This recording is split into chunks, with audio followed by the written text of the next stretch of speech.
नमस्कार दोस्तों। ठीक हो सारे? तो आज ठीक है। आज हम लोगों ने आप लोगों को नई टेस्ट सीरीज प्रोवाइड की है। कौन सी है वो? SKSSC CPO 17 AA KN। तो मतलब जो पिछली टेस्ट सीरीज़ थी हमारी CHSL की, वो ओवर हो गई है। अब आज से नई टेस्ट सीरीज स्टार्ट होगी आप लोगों की, और इसके अंदर 50 क्वेश्चन है हम लोगों के पास। ठीक है, इंग्लिश के 50 क्वेश्चन करने हम लोगों को, और यहाँ पे 50 के 50 ही डिस्कस करेंगे हम लोग। ठीक है, और जिसने भी इस टेस्ट को अटैम्प्ट नहीं किया है वो पहले टेस्ट को अटैम्प्ट करेगा, डिस्क्रिप्शन में इसका लिंक मिलेगा, और वहाँ से टेस्ट को अटैम्प्ट करने के बाद डिस्कशन देखेगा। ठीक है, तो हम डिस्कशन स्टार्ट कर रहे हैं। देखो फर्स्ट क्वेश्चन क्या है? Mathematics and chemistry are more easier than physics and biology.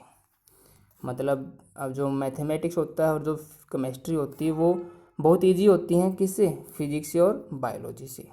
लेकिन एरर हमारा सेकंड पार्ट में है। क्या एरर है? देखो, कितनी भी दिक्कत आ जाए या कितनी भी कंपल्सन आ जाए, हम लोग दो कंपैरेटिव डिग्री साथ में यूज नहीं करेंगे। ठीक है ना? तो यहाँ पे मोर भी कंपैरेटिव डिग्री हो गई और ईजियर भी कंपैरेटिव डिग्री हो गई, दोनों साथ में यूज नहीं होंगे, तो यहाँ पे मोर नहीं आएगा। क्या आएगा?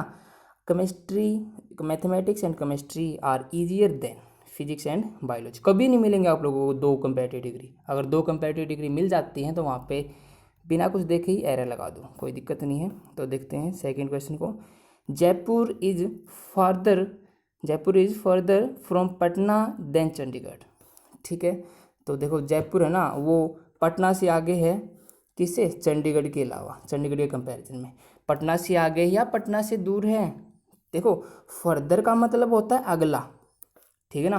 कहते हैं ना यार तुमने ये तो कर लिया, अब आगे क्या प्लान है? What do you want to do further? आगे क्या करना चाहोगे?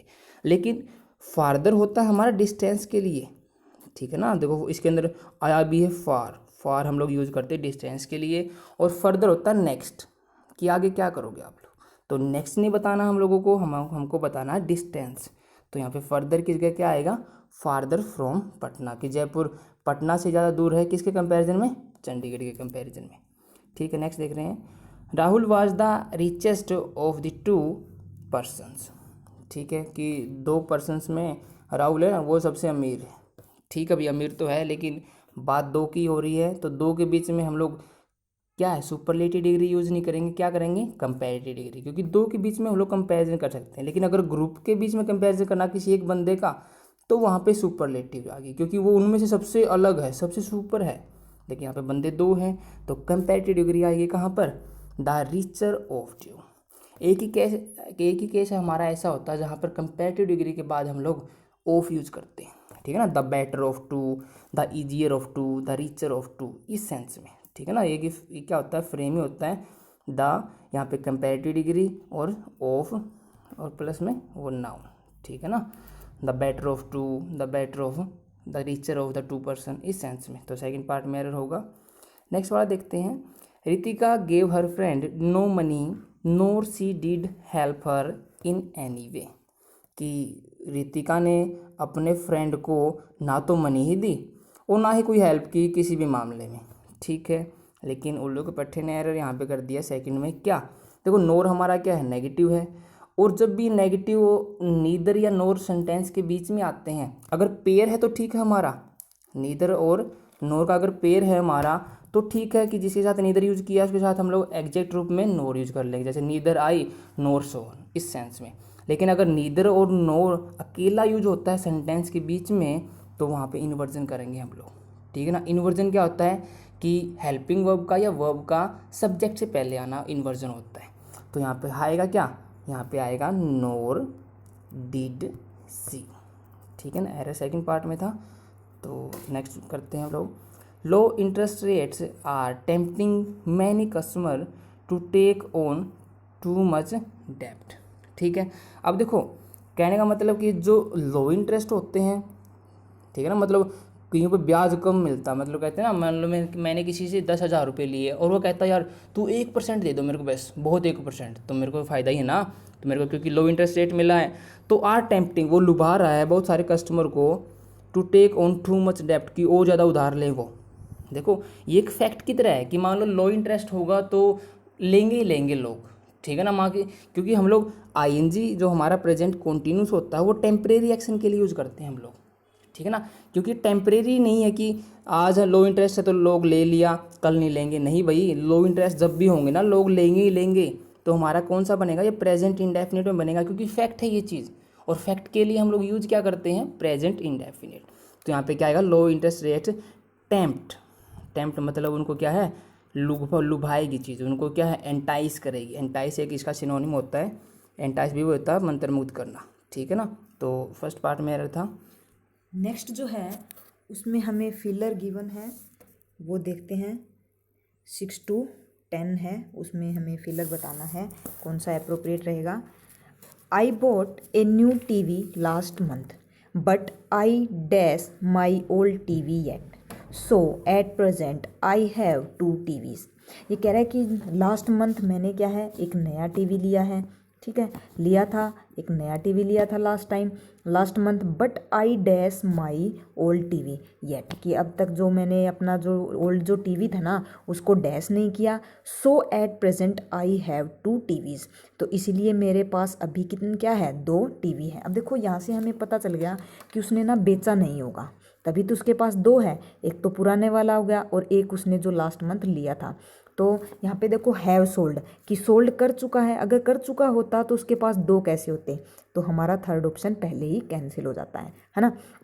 अब देखते हैं फर्स्ट में है has not sell, has not I है, तो आई के साथ हम कौन सा यूज़ करते हैं, हैव यूज़ करते हैं, ना कि हैज़, ठीक है, तो हमारा फर्स्ट ऑप्शन भी कैंसिल हो गया। बचा सेकंड और थर्ड।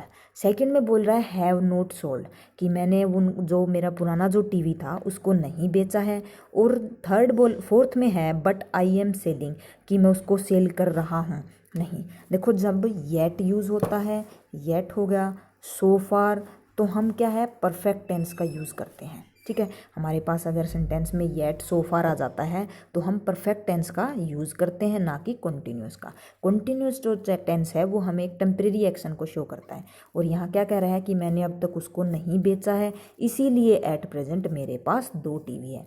तो हमारा सेकेंड ऑप्शन जो है वो राइट आंसर रहेगा। नेक्स्ट है Piyush plays volleyball dash an experienced person.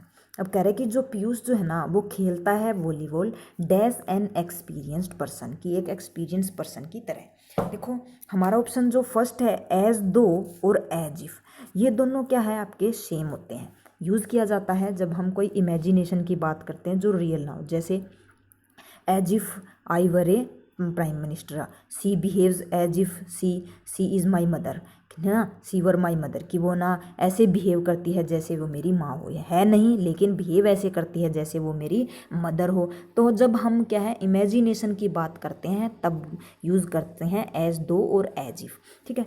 As of नहीं होता, कुछ भी कैसे यूज़ नहीं होता, सिर्फ एज यूज़ होता है। एज जो है एज यूज होता है कि उसकी तरह, उसकी जैसे, मतलब, ठीक है, एज एन एक्सपीरियंस पर्सन, ठीक है। एक जैसे एज होता है, एक होता है आपका लाइक, इनमें डिफरेंस क्या है, एक होता है एज, एक होता है लाइक, ठीक है। एज तो होता है कि बिल्कुल वही हो, जैसे यहाँ पे कह रखा है Piyush play volleyball as an experience person, अगर हम लेके चलें तो इसका मतलब होगा कि वो एक एक्सपीरियंस पर्सन है, उसकी तरह खेल रहा है। लेकिन अगर जब हम यूज़ करते हैं लाइक का मतलब हो जाता है सिमिलर टू, कि बिल्कुल उसके जैसा है, एग्जैक्ट वही नहीं है। अगर मैं ये बोलूँ कि he work in the company like a manager, कि वो मैनेजर की तरह काम करता है लेकिन मैनेजर नहीं है, और एज ए मैनेजर होता तो इसका मतलब कि वो वहाँ मैनेजर है, ठीक है। तो एज और लाइक में यही डिफरेंस है। तो यहाँ पे क्या है, और एक जो आपका एज दो और एज इफ होता है उसमें और एज में डिफरेंस ये है कि एज के बाद एक प्रेपोजिशन की तरह यूज़ होता है तो उसके बाद नाउन आएगा, लेकिन इनके एज इफ और एज दो के बाद नाउन नहीं आएगा। और हमें यहाँ पे क्या है, एक प्रेपोजिशन की ज़रूरत है, ठीक है, ना कि कंजंक्शन की भी जो कनेक्ट करता हो, ठीक है। तो बाद में क्या है, एज के बाद एक नाउन गिवन है, एन एक्सपीरियंस पर्सन हो गया, एक्सपीरियंस यहाँ पे क्या है, एडजेक्टिव हो गया, और पर्सन के बारे में एक मतलब पर्सन नाउन हो गया। तो क्या आएगा हमारे पास एज की, वो एक एक्सपीरियंस पर्सन है, कौन, पीयूष जो वॉलीबॉल खेलता है, तो वो जैसे खेलता है कि एक एक्सपीरियंस पर्सन है। तो हमारा फोर्थ ऑप्शन जो है वो राइट रहेगा। नेक्स्ट है one should grapple dash all dangers, कि जो किसी सबको क्या करना चाहिए, ग्रैपल डैश ऑल डेंजर्स, कि जितने भी अगर मुसीबत आती है ना तो उसका सामना करना चाहिए। तो ठीक है, ग्रैपल का मतलब होता है किसी चीज़ का सामना करना, उसके साथ स्ट्रगल करना। अब देखो ग्रैपल विद भी होता है, तो होता है ग्रैपल विद, ठीक है। एक ग्रैपल फोर होता है। ग्रैपल विथ होता है जब हम किसी चीज़ से स्ट्रगल करते हैं या किसी चीज़ से डीलिंग करते हैं, और फोर होता है जब हमें कोई चीज़ चाहिए होती है।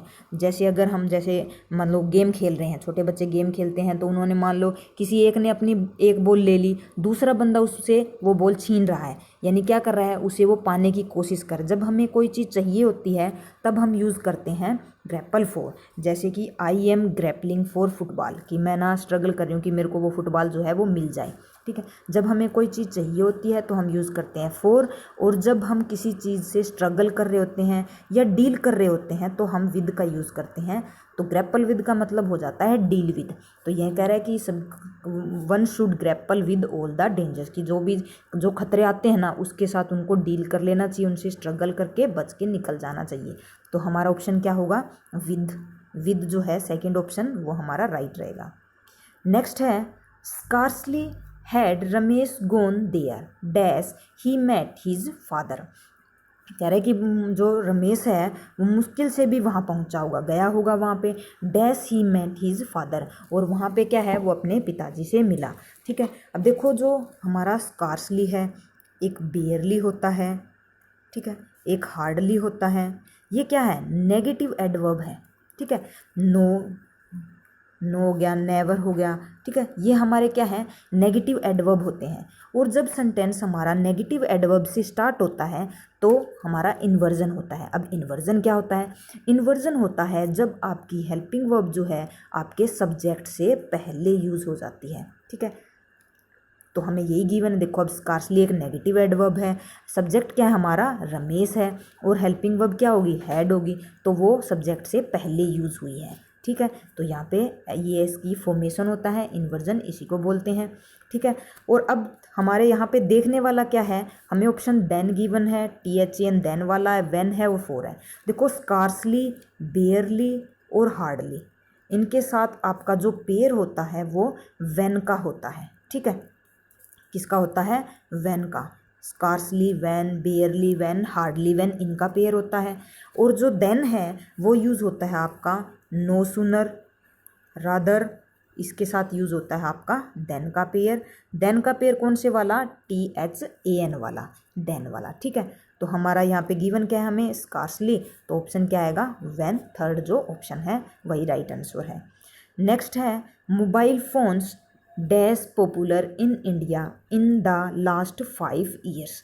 कह रहे कि जो मोबाइल फ़ोन्स है ना वो इंडिया के अंदर पॉपुलर हो रहे हैं इन द लास्ट 5 ईयर, की पिछले 5 सालों में जो मोबाइल फ़ोन है वो बहुत ज़्यादा पॉपुलर हो चुके हैं। देखो यहाँ पे हमें एक टाइम पीरियड गिवन है, कौन सा, लास्ट 5 ईयर। जो लास्ट 5 ईयर एक हमारा टाइम पीरियड है। जब हमें टाइम पीरियड गिवन होता है तो हम क्या है, परफेक्ट टेंस का यूज़ करते हैं, ठीक है। और जो ये कंटिन्यूस गिवन है, कंटिन्यू हम एक टेम्परेरी एक्शन के लिए यूज़ करते हैं, उसके साथ टाइम एक्सप्रेशन यूज़ नहीं होता, तो हमारा ये थर्ड ऑप्शन कैंसिल हो गया। और पास्ट भी यूज़ नहीं करते हम, पास्ट तो यानी कि पास्ट में जो चीज़ ख़त्म हो चुकी है, जो चीज़ फिनिश हो चुकी है वो बता रहे हैं, लेकिन ये टाइम क्या है, इन द लास्ट 5 ईयर के वो टाइम पीरियड अभी वो जो 5 साल है वो अभी तक चल रहे हैं, अनफिनिश है ये।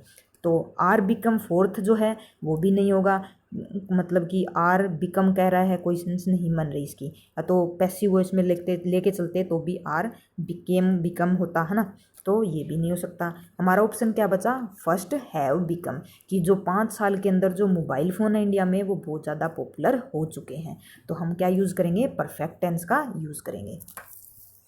नेक्स्ट क्वेश्चन में देखते हैं, हमारे पास सिनोनिम है, देखते हैं फर्स्ट वाला वर्ड क्या है, डिसेबल, ठीक है।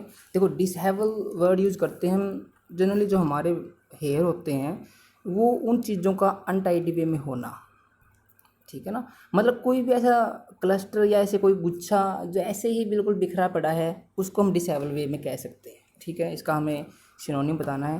देखो फर्स्ट वाला वर्ड क्या है इसका, क्लटर। क्लटर का मीनिंग होता है किसी चीज़ को गंदा कर देना, लीटर करना, ठीक है ना। और एक और होता है make a mass of, make a mass of, तो वो भी क्या होता है, किसी चीज़ को गंदा कर देना या उसका डिसऑर्डर में ले आना, ठीक है। और एक चीज़ के लिए और हम लोग क्लटर यूज करते हैं कि कई चीज़ों को कवर कर देना, ठीक है ना, किस चीज़ से कि वो चीज़ें गंदी हो जाएं, मतलब कई चीज़ें ढक देते हैं ना, मतलब कईयों को जैसे मैंने कुछ रखा हुआ है और उसके ऊपर मैंने गंदी चीज़ें रख दी, एक के बाद छिलका डाल दिया, उसके बाद मैंने पापड़ डाल दिया, उसके बाद मैंने क्या पॉलीथीन डाल दिया, तो कवर करना किसी चीज़ को गंदी चीज़ों से, वो भी क्या होता है, क्लटर करना होता है, ठीक है। बिल्कुल है, इससे मेल खा रहा है ये, लेकिन और ऑप्शन भी देखते हैं हम लोग। सेकेंड वाला है अनरियल। अनरियल का मतलब आप लोगों को पता ही है, जो चीज़ रियल ना हो, ठीक है ना, फैब्रिकेटेड हो या फेक हो, वो क्या कहलाएगी आप लोगों की, अनरियल। लेकिन अनरियल तो इसे रिलेट नहीं कर रहा, ये हमारा ऑप्शन नहीं हो सकता। थर्ड है फुलिश। फुलिश तो वही है, फूल जानते हैं ना, फूल मूर्ख, और फुलिश मूर्खपन, ठीक है ना। फुलिश क्या होगा, एक नाउन हो गया यहाँ पे, और फूल क्या हो जाएगा, एडजेक्टिव हो जाएगा, तो फुलिश होगा क्या है, मूर्खपन से, ठीक है ना। और फोर्थ ऑप्शन हमारा है एडमेंट।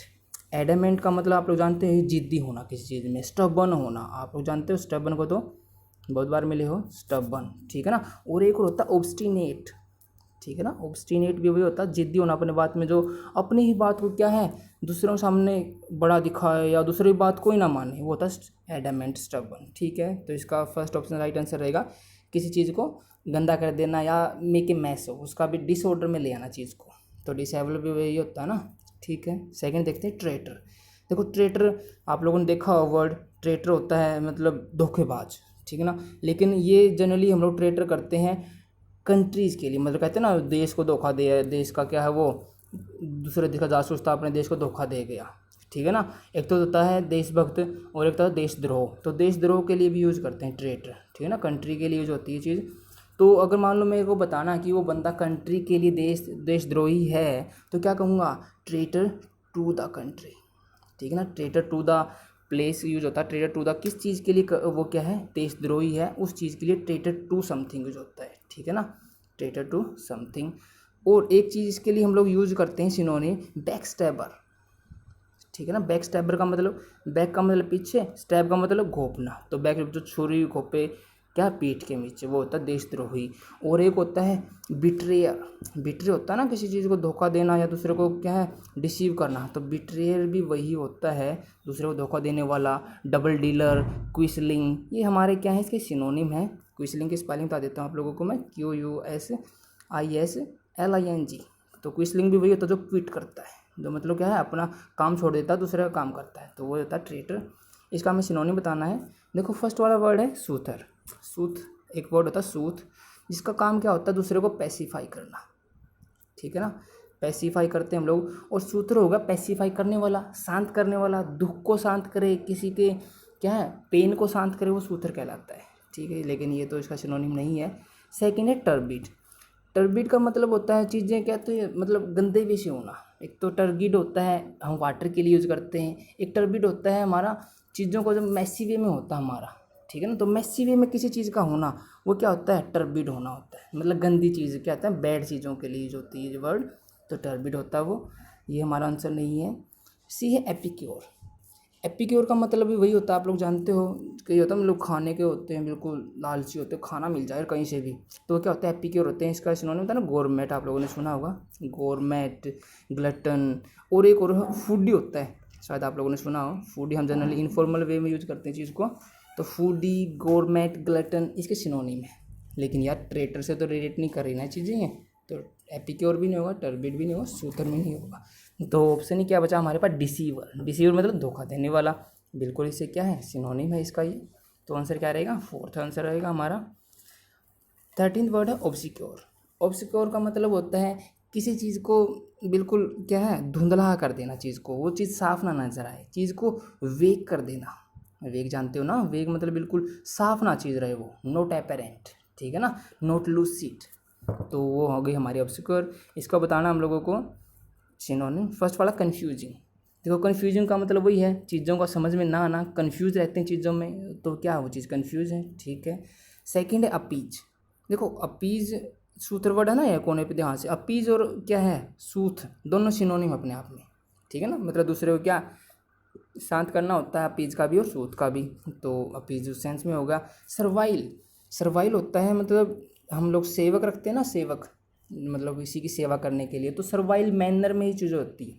जैसे इन ए सर्वाइल मैनर एक फ्रेम होता है हमारा कि उसने बिल्कुल सेवा करने के नाते से, तो सर्वाइल होता है किसी की सेवा या किसी का सेवक, ठीक है ना। तो इसका ऑब्जेक्ट से कोई रिलेशन नहीं है। Fourth option obvious.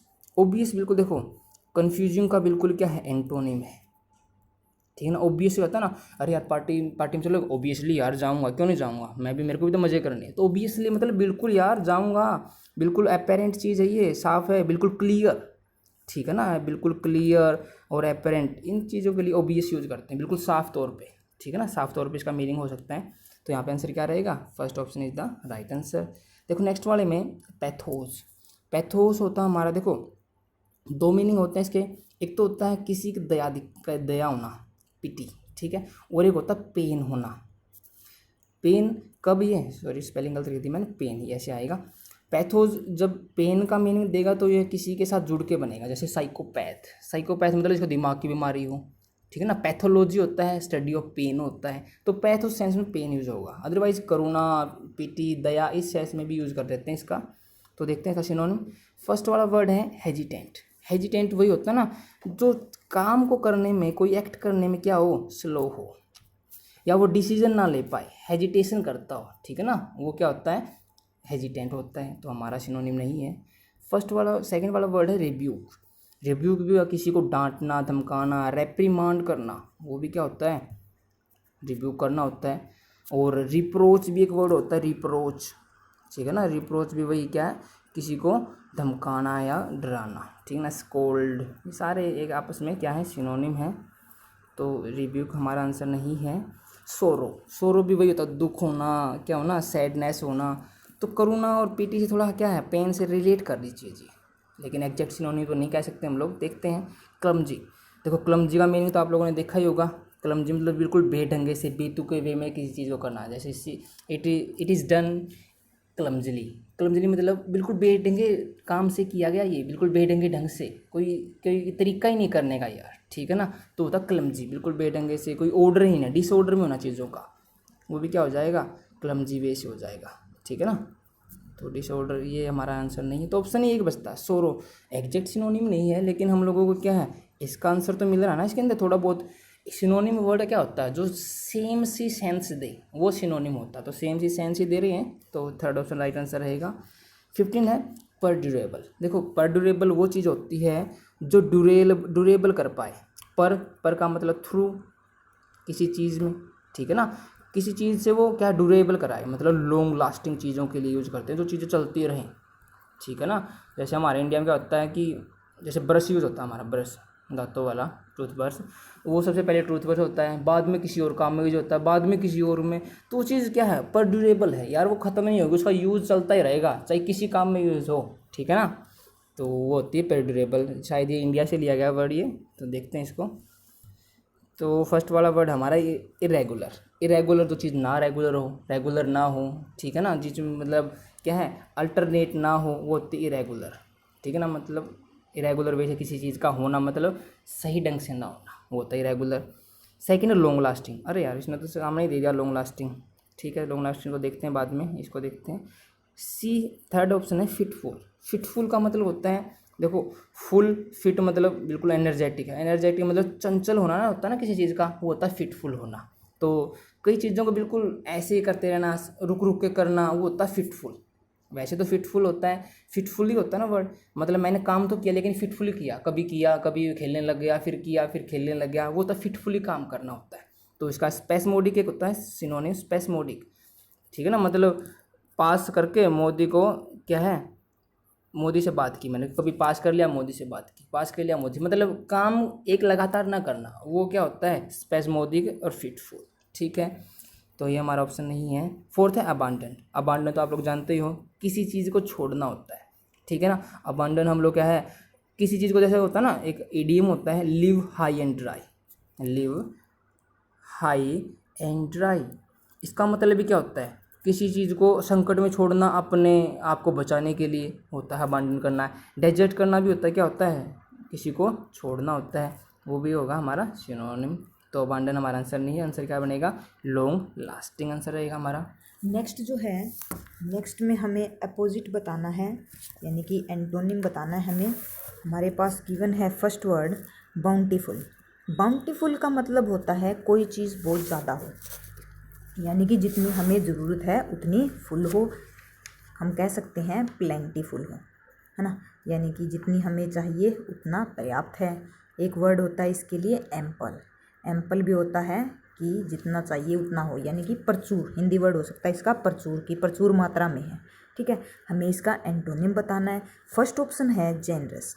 जेनरस का मतलब होता है जो बहुत ज़्यादा काइंड हो, यानी कि दयालु हो, जिसके अंदर काइंडनेस हो, अच्छे से बिहेव करता हो, अच्छे से सबसे मिलता जुलता हो। ठीक है, तो ये इसका एंटोनिम नहीं हो सकता। सेकंड है मेग्रे। मेग्रे होता है कि किसी चीज़ की कमी होना, यानी कि स्मॉल, स्मॉल क्वांटिटी, यानी कि बहुत थोड़ा होना। तो ये हमारा ऑप्शन हो सकता है, क्योंकि बाउंटीफुल होता है प्रचुर मात्रा में होना, और ये हो जाता है कम मात्रा में होना, तो हमारा ऑप्शन हो सकता है। नेक्स्ट देखते हैं कोपियस। कोपियस का मीनिंग होता है कि वही एम्पल, यानी कि सिनोनिम है किसका, बाउंटीफुल का, कि कोई चीज़ प्रचुर मात्रा में होना। ठीक है, तो ये इसका सिनोनिम हो जाता है। नेक्स्ट है टीमिंग। टीमिंग का मतलब होता है कोई चीज़, मतलब किसी चीज़ से भरे होना। जैसे हम ये बोल दे कोई जगह है वहाँ पे बहुत ज़्यादा लोग खड़े हैं, तो ये हम कह सकते हैं the place is full of teeming. Teeming यानी कि बोल फुल पीपल विद पीपल, कि लोगों के साथ वो चीज़ भरी हुई है, या लोग जब किसी एक्टिविटी में बहुत ज़्यादा लग जाते हैं तो क्या है, वो जो जगह है, वो एक्टिविटी है, वो टीमिंग है, यानी फुल भरी हुई है लोगों से। अब जैसे मान लो एसएससी है, बैंक हो गया, इनकी जब मतलब सब बच्चे आजकल इसी की तैयारी कर रहे हैं, यानी कि यहाँ पे जो स्ट्रेंथ है या लोग जो स्टूडेंट है वो बहुत ज़्यादा हो चुके हैं, यानी कि इस साइड जो टीमिंग है, यानी कि बहुत वो जो चीज़ है वो भरी हुई है। ठीक है, तो वो होता है टीमिंग। तो हमारा आंसर क्या होगा, मेग्रे, की बहुत ज़्यादा किसी चीज़ की कमी होना। नेक्स्ट है इनर्शिया। इनर्शिया होता है कि कोई चीज़ बिल्कुल क्या हो, जिसको हम चेंज नहीं कर सकें, इनएक्टिव हो या फिर अनचेंज हो। ठीक है, अनचेंज जो रहे चीज़, या इनएक्टिव यानी कि लेजी कह सकते हैं, जिसमें कोई चेंज ना होता हो। ठीक है, वो होता है इनर्शिया। फर्स्ट ऑप्शन देखते हैं। फर्स्ट ऑप्शन है फेबल। फेबल का मतलब होता है कि जिसके अंदर मतलब पावर नहीं होती, यानी कि पावरलेस। वीक भी कह सकते हैं कि जो कमज़ोर हो बंदा, उसके अंदर एनर्जी नहीं है, लैक ऑफ एनर्जी है, तो ये कहीं ना कहीं इसका क्या हो जाता है, सिनोनिम हो जाता है। ठीक है, तो हमारा आंसर नहीं होगा। सेकंड है रिपल। रिपल का मतलब होता है कि जब कंट्राडिक्शन हो, कि एक मतलब दो चीज़ें, रिपल फैक्टर भी होता है जो कंट्राडिक्टरी होता है, कि एक किसी तरफ जा रहा है, दूसरा किसी तरफ जा रहा है, यानी कि मूव अवे, दूर दूर जा रहा हो जब किसी चीज़ से। ठीक है, अपोजिट डायरेक्शन हो, वो हो सकता है रिपल्सन। रिपल्स भी होता है REPULSE, रिपल्स, वो भी होता है अपोजिट डायरेक्शन में, अलग अलग दिशा में होना, तो ये भी हमारा आंसर नहीं हो सकता। नेक्स्ट है एनर्जी। एनर्जी होता है मतलब फुल, मतलब ऊर्जा से भरा हुआ हो जो, यानी कि किसी काम को करने में बहुत ज़्यादा उत्सुक हो, फुल अपनी एनर्जी लगाता हो, उत्साहित जो रहता हो।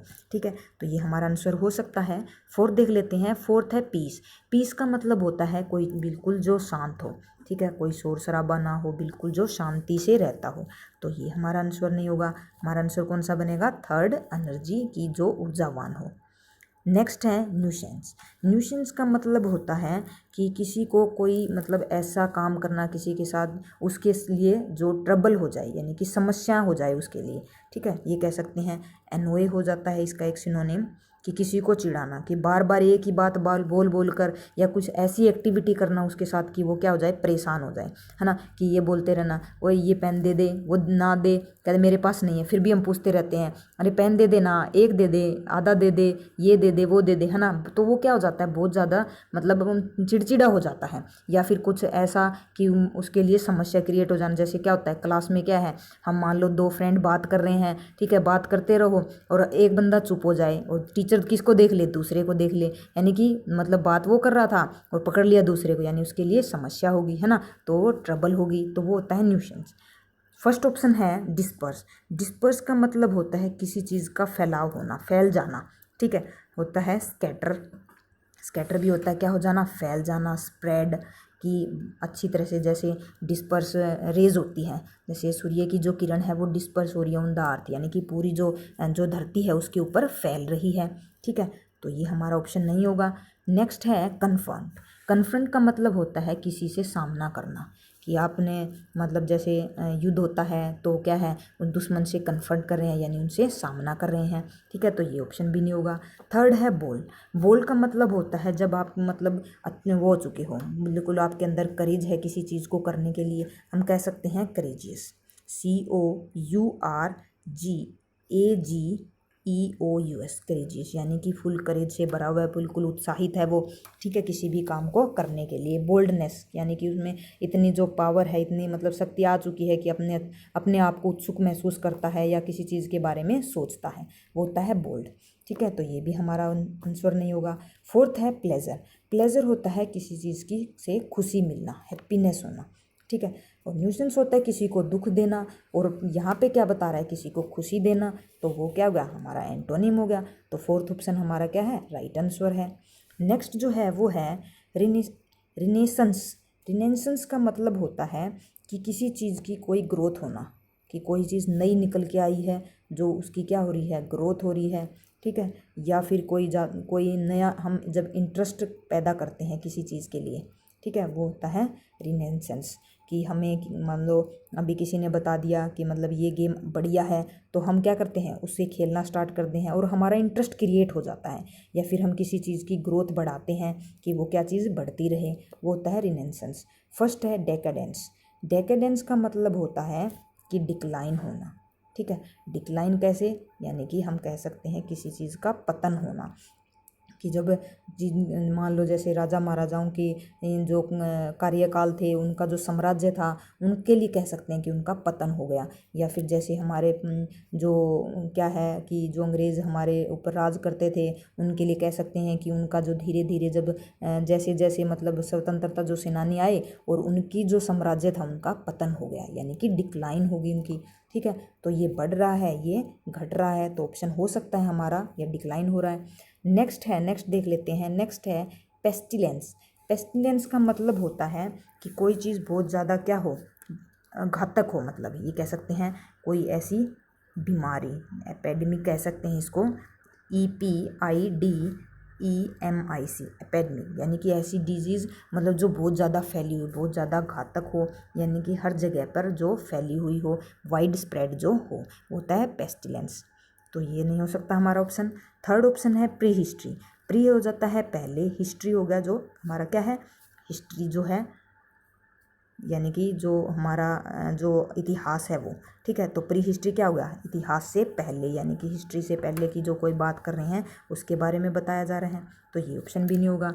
फोर्थ है इमोर्टलिटी। इमोर्टलिटी का मतलब होता है कि जो बंदा मतलब मोरल ना हो, जो नैतिक जो चीज़ें हैं उसको फॉलो ना करता हो, कह सकते हैं ईविल, जो क्या हो, यानी कि गलत जो काम करता हो। इसका एक वर्ड होता है, सिनोनिम होता है वीकनेस, WICKEDNESS, वीकनेस, वो भी होता है कि ईविल, उसके अंदर जो बुरी प्रवृत्ति जो उसके अंदर है, ठीक है, तो ये भी हमारा ऑप्शन नहीं होगा। हमारा ऑप्शन कौन सा होगा, डेकेडेंस, की जो डिक्लाइन हो रहा है, ग्रोथ नहीं हो रही, नीचे की तरफ जा रहा है, यानी कि पतन हो रहा है। नेक्स्ट है हेजीमनी। हेजीमनी का मतलब होता है किसी की कोई पावर होना, डोमिनेंस होना, यानी कि उसका ही क्या है, किसी के ऊपर कंट्रोल है, उसी की ही क्या है, मास्टरी है किसी चीज़ के ऊपर, यानी कि सब चीज़ों को वही कंट्रोल करता है, वही चलाता है, यानी कि उसका हम कह सकते हैं दबदबा होना, है ना, ठीक है। फर्स्ट ऑप्शन है रिनाउंड। रिनाउंड का मतलब होता है जो बहुत ज़्यादा फेमस हो, यानी कि बहुत ज़्यादा फेमस हो चुका है, प्रसिद्धि उसे मिल चुकी है। इसके लिए वर्ड होते हैं एमिनेंट। एमिनेंट भी होता है बहुत ज़्यादा क्या हो, पॉपुलर हो, जिसकी मतलब बहुत ज़्यादा जिसको प्रसिद्धि मिल चुकी है। एक होता है प्रोमिनेंट, PROMINENT, प्रोमिनेंट, कि वो भी होता है बहुत ज़्यादा जो सक्सेसफुल हो चुका हो, जिसको प्रसिद्धि बहुत ज़्यादा मिल चुकी हो, ठीक है। तो यहाँ पे मतलब किसी के मास्टरी की बात कर रहे हैं और यहाँ फेमस की है, तो ये ऑप्शन नहीं होगा। सेकंड है अनपॉपुलर। अनपॉपुलर हो जाता है जिसको कोई भी क्या है, प्रसिद्धि वगैरह न मिली हो, जिसको कोई भी जानता ना हो, तो ये तो इसका एंटोनिम हो जाता है, उसका नहीं होगा।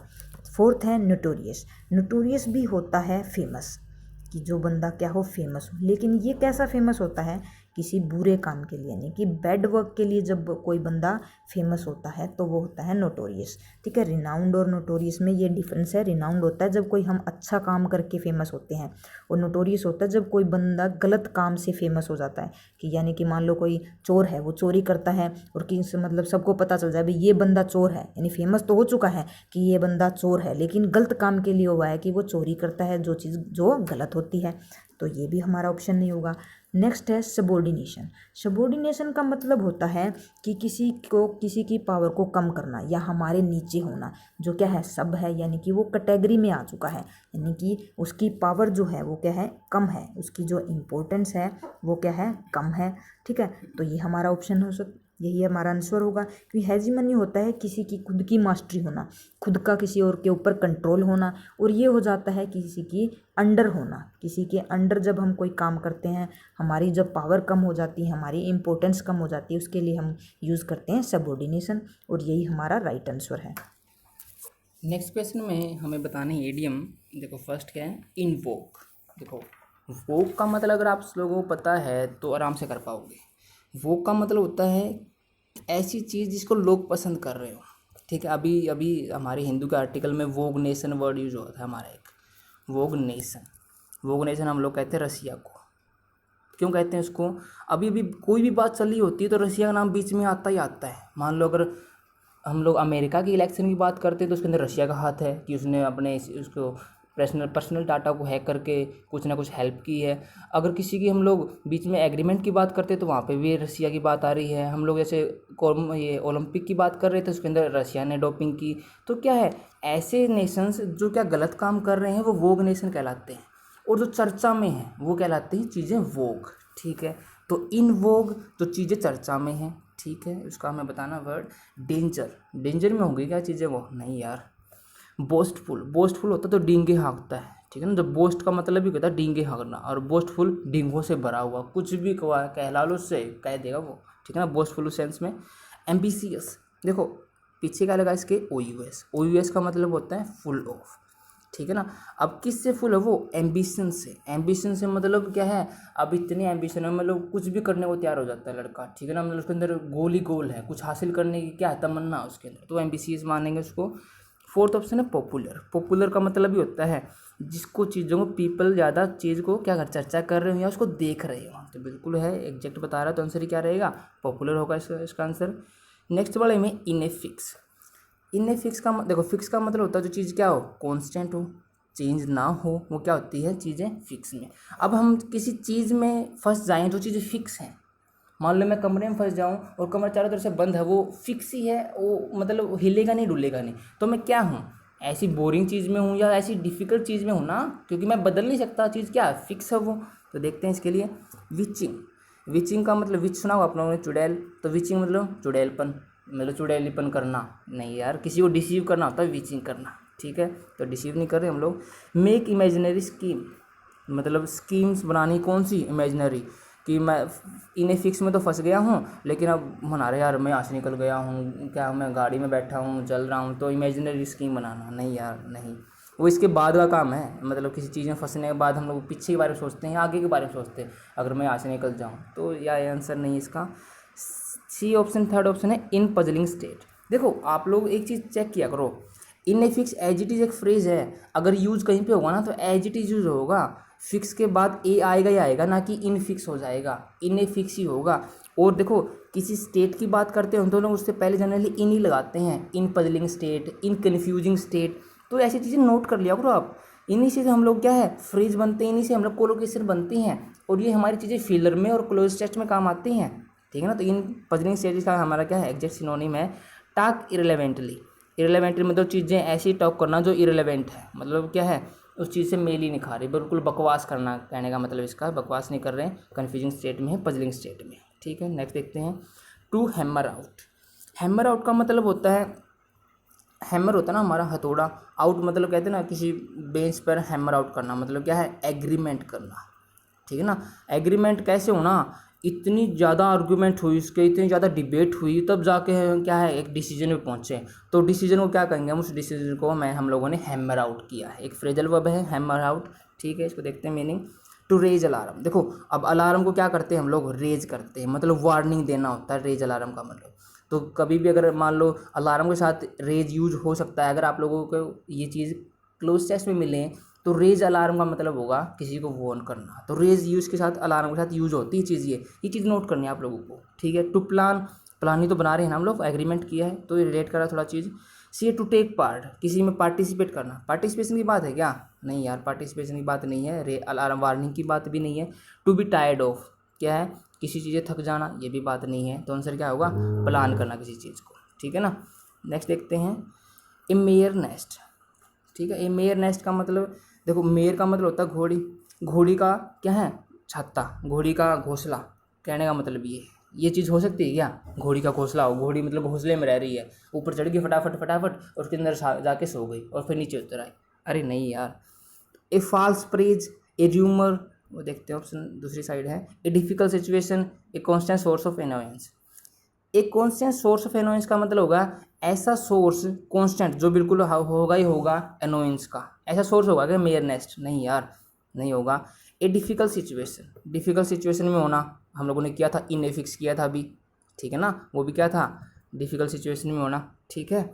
और देखते हैं ए फॉल्स प्रेज, किसी की मतलब फॉल्स झूठी क्या है प्रेज करना, ठीक है ना। देखते हैं फिर है हमारा फर्स्ट ए र्यूमर, र्यूमर मतलब चीज़ों को गलत वे से कहना, अरे गलत वे से तो कह रहे हैं हम लोग, कह रहे हैं घोड़ी का घोंसला होगा भाई, अरे यार होगा क्या इसलिए में, नहीं र्यूमर है ये। र्यूमर कहता है जो एक्चुअल चीज़ ना हो, अपनी तरफ से बना तोड़ मरोड़ के कई चीज़ों को दूसरे के सामने कह देते हैं हम लोग, तो र्यूमर होती है वो, र्यूमर्स फैलते हैं जनरली। किसी की डेथ होगी, एक्चुअली में डेथ हुई नहीं और वो मीडिया पे वायरल होगी, तो र्यूमर है वो चीज़, ठीक है ना। तो इसका आंसर क्या रहेगा, र्यूमर राइट आंसर रहेगा।